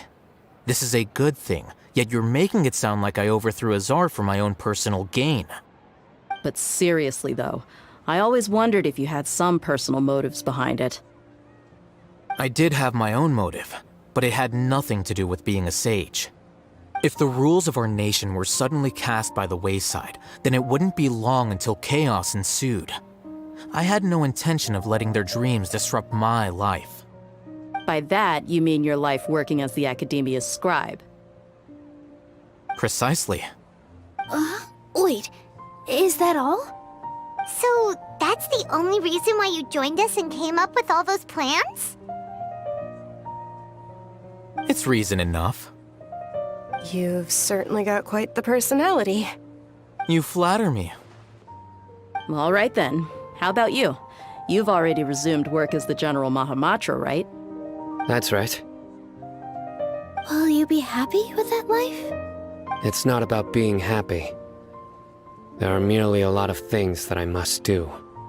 Even so, keep your spirits up and try to be happy, okay? And try to smile more every day, just like I'm doing now. Thank you. I'll keep that in mind.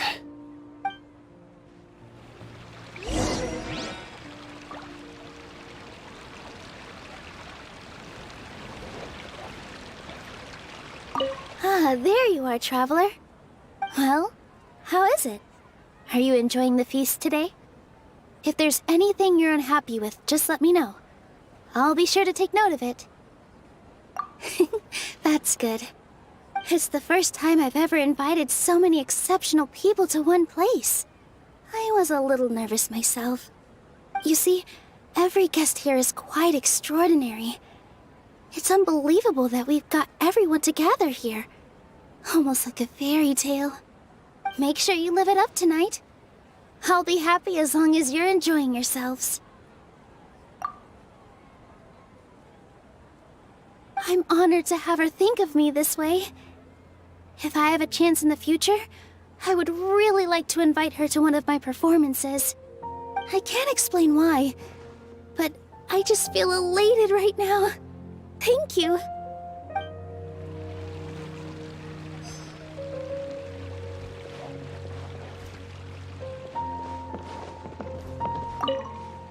The atmosphere here is good, and everything is delicious.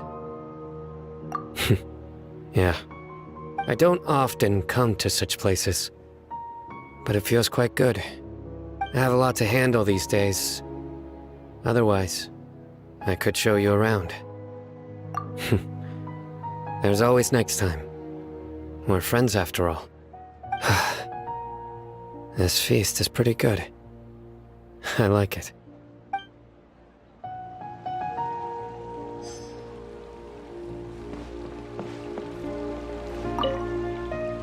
I seldom participate in such lively gatherings, but the atmosphere here is quite good. No, this gathering today has a unique meaning. The Grand Bazaar is lively because the people here feel happiness from the bottom of their hearts, unlike the farces at the Academia. That happiness is an emotion that'll be forever alien to those bookworms who have driven themselves insane by studying. I seem to have taken both keys when I left the house. Oh well.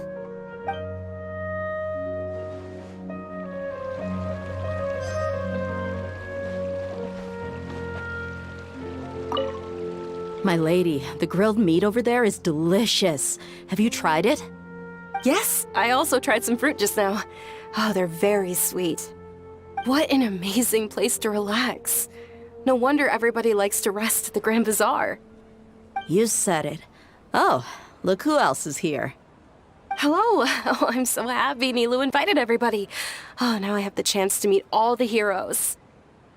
Hey, less of that polite chit-chat and more eating and drinking. The feast is about having fun, not stuffy formalities.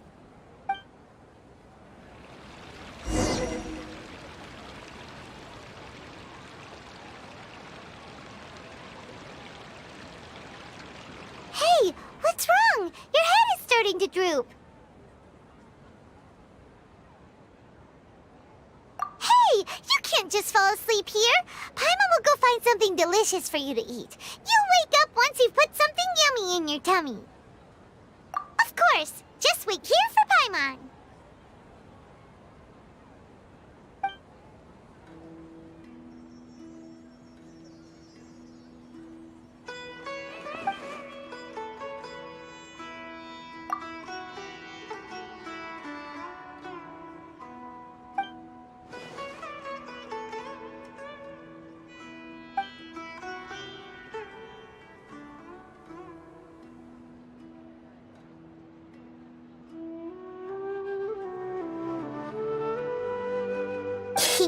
It's me.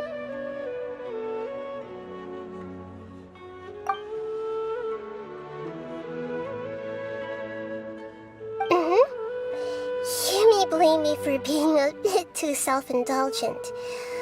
I was thinking about talking with you, and the next thing I knew, I had made a connection with you.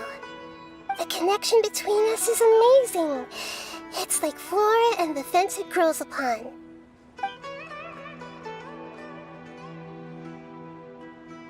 I heard there's an amazing celebration feast today at the Grand Bazaar. I wanted to have a look for myself, so I snuck in. Lately, I've been so busy dealing with all the fallout from recent events, so I really haven't had any free time. Although you've already helped me with a lot, there's still one more thing I hope you can help me with.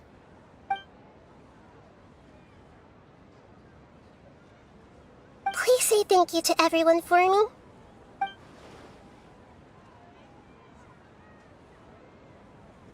Oh, is it not convenient for you to do that for me?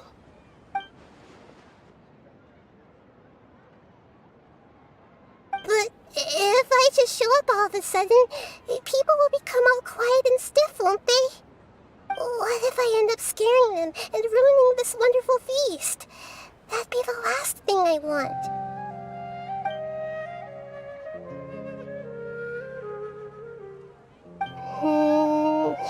Let me think about it. Okay.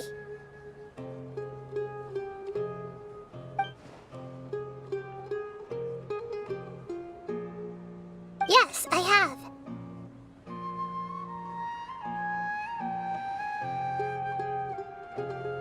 You said I should go thank everyone as myself, right? So... I've decided to borrow your body for the time being. Please don't blame me. The flora also climbs up to the fence to get closer to the sky.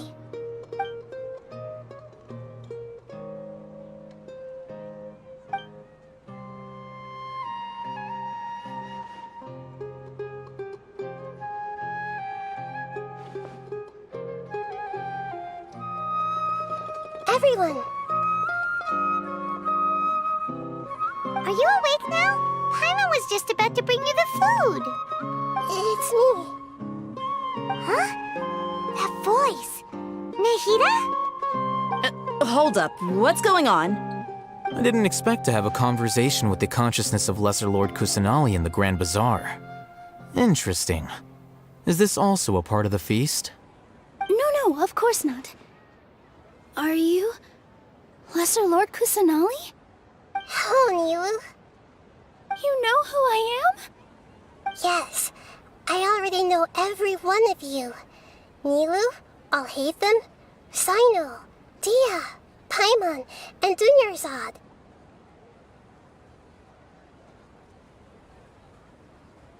Lesser Lord Kusanali? I took the liberty of occupying the traveler's body so that I could thank all of you in person. Thank you so much for rescuing me, even if that meant placing your own safety in peril and taking the risk of becoming enemies with the Academia, the sages, the doctor, the balladeer, and even the entirety of Sumeru.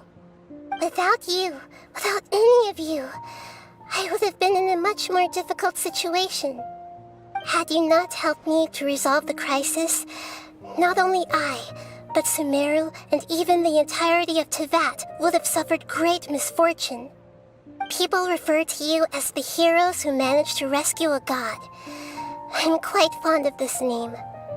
It not only explains your identities, but also bears witness to your relationship with me.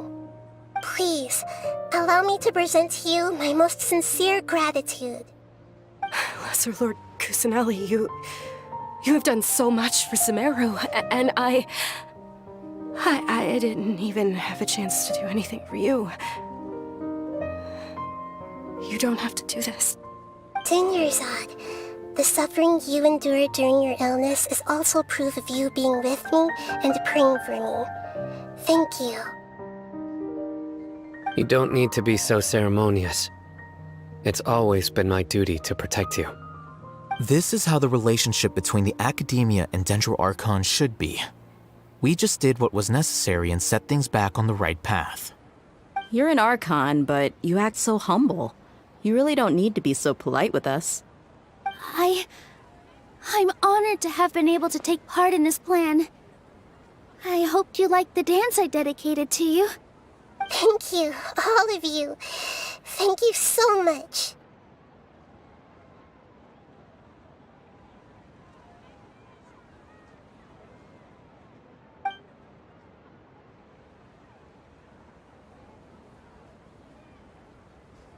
Yeah.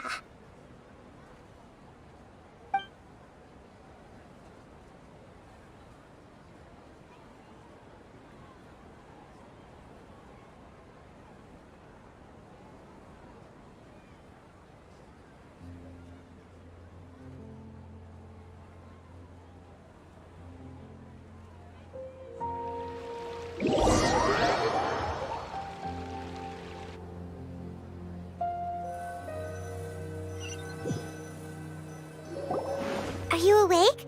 Did you rest well? After Nahida left, you ate a lot of food. You've become a glutton. That just means you still have a lot to learn from Master Paimon, the Sage of Gluttony! Alright, since you're awake now, should we go and have a chat with Nahida? She should be in the academia right about now. If you have any questions, now's your chance to ask.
Hello, Traveler and Paimon.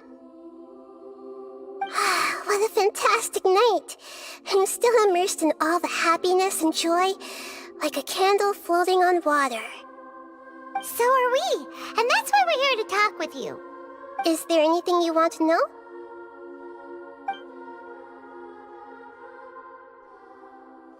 After recent events, the Akasha can no longer function as it used to. I've given it some thought, and have decided to shut it down permanently. But this is definitely not a bad thing. Even from the beginning, I've been planning to shut it down.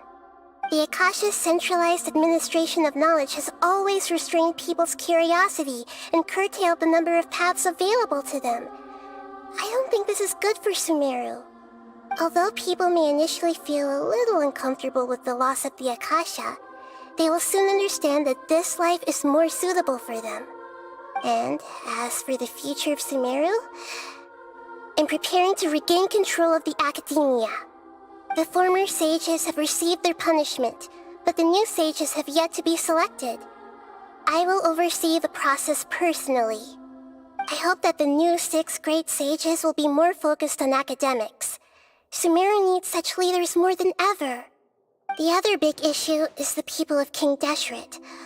All the residents of the desert, in fact. They have been mistreated for far too long. I've already taken some measures to address this. It will take some time to rebuild everything, but no matter if it's culture, friendship, or trust, we will rebuild it.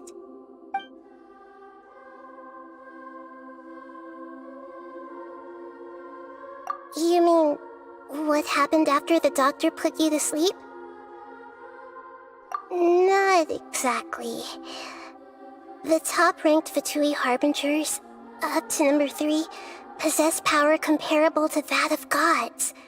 I was no match for him in that kind of situation. However, in spite of the bad situation, I still managed to make a fair deal with the doctor. I'm sure you remember the entity that changed your fate, the Heavenly Principles. In fact, the Heavenly Principles has been quiet since the Conria disaster 500 years ago. I used this point as leverage against the Doctor. I told him that the Heavenly Principles may be awakened if I destroy the Gnosis. Although it's just a bluff, he still fell for it. I assumed that the Heavenly Principles wouldn't just stand by and let such extensive damage to its laws take place. And as for what I exchanged for the Gnosis, the exchange served as both punishment for the Doctor, as well as a boon of new knowledge that I couldn't refuse as the God of Wisdom. He's still in a coma. I've hidden him like how one would hide a feather. I know you have many misgivings about him, but as someone who had become a god, he has retained a number of very useful features. Don't worry, I'll keep an eye on him and make sure he doesn't do any evil. In addition, there are still some mysteries left in him. Some things may be very clear from my perspective, but he is still yet to understand them himself. His future will be determined by fate. Is that where you're headed next? Fontaine, the Nation of Justice? As far as I know, that nation operates in a judicial system. Does their Archon personally judge people? No, there's a Chief Justice in Fontaine. Generally speaking, the Hydra Archon, Focalor, won't preside over individual trials. However, even then, Focalor will still make herself present at just about every trial. It seems that she just likes to immerse herself in that sort of atmosphere. As Archon, she still reserves the right to influence the final verdict. Anyway, let's just say she's got, a very unique personality. Are you sure? Isn't there something else you haven't asked about yet? Huh? You mean... About your sister. While you were resting at Gandharvaville, I took some time to perform an Irminsul search for information on your sister. Yeah! Isn't Irminsul a repository for all the information and memories of Teyvat? So there shouldn't be anything on him or his sister. This is true in your case. Irminsul indeed does not have any information on you. However, there must be something different about your sister, because as it turns out, the world has recorded information on her after all. What? There is only one possible explanation. She belongs to this world.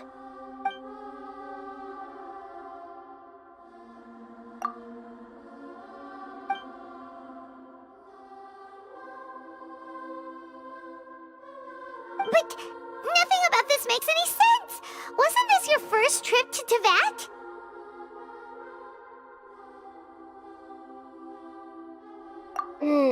According to the records I was able to access, your sibling suddenly appeared in Conria. After the Conria disaster, she began her journey through the 7 nations of Teyvat. But just as her journey was about to reach its conclusion, the Irminsul records on her suddenly become fuzzy. What do you mean, fuzzy? Did something happen to her? All I know for sure is that somebody, for reasons only they can know, is deliberately obfuscating her fate. And whoever it is, if they can do that, who knows what else they're capable of.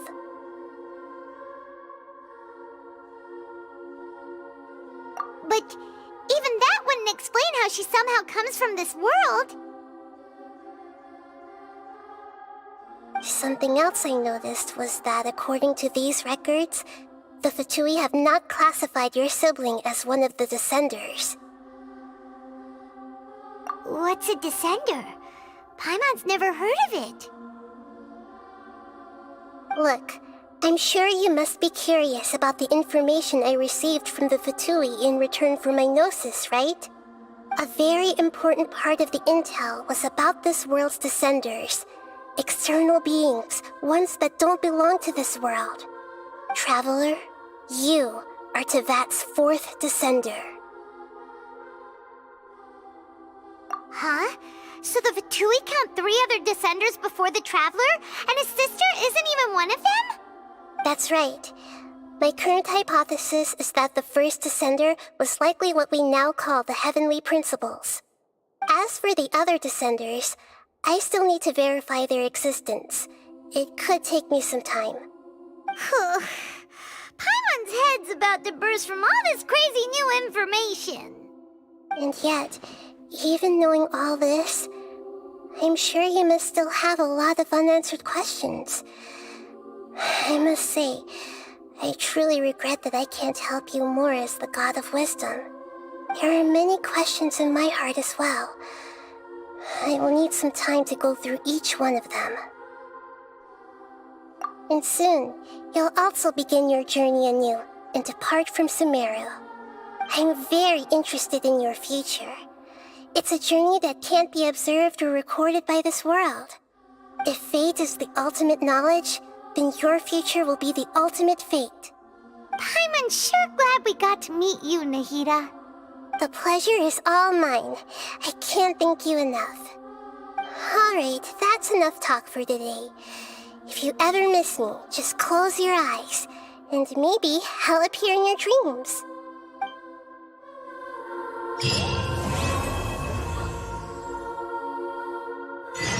Things in Sumeru have settled down now. Paimon bets people will be coming up with new and interesting ideas at this time.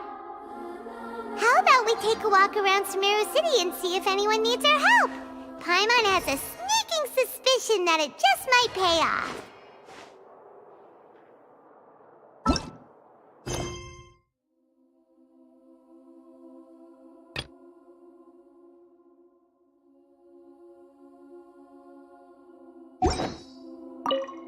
Is there anything you want to know?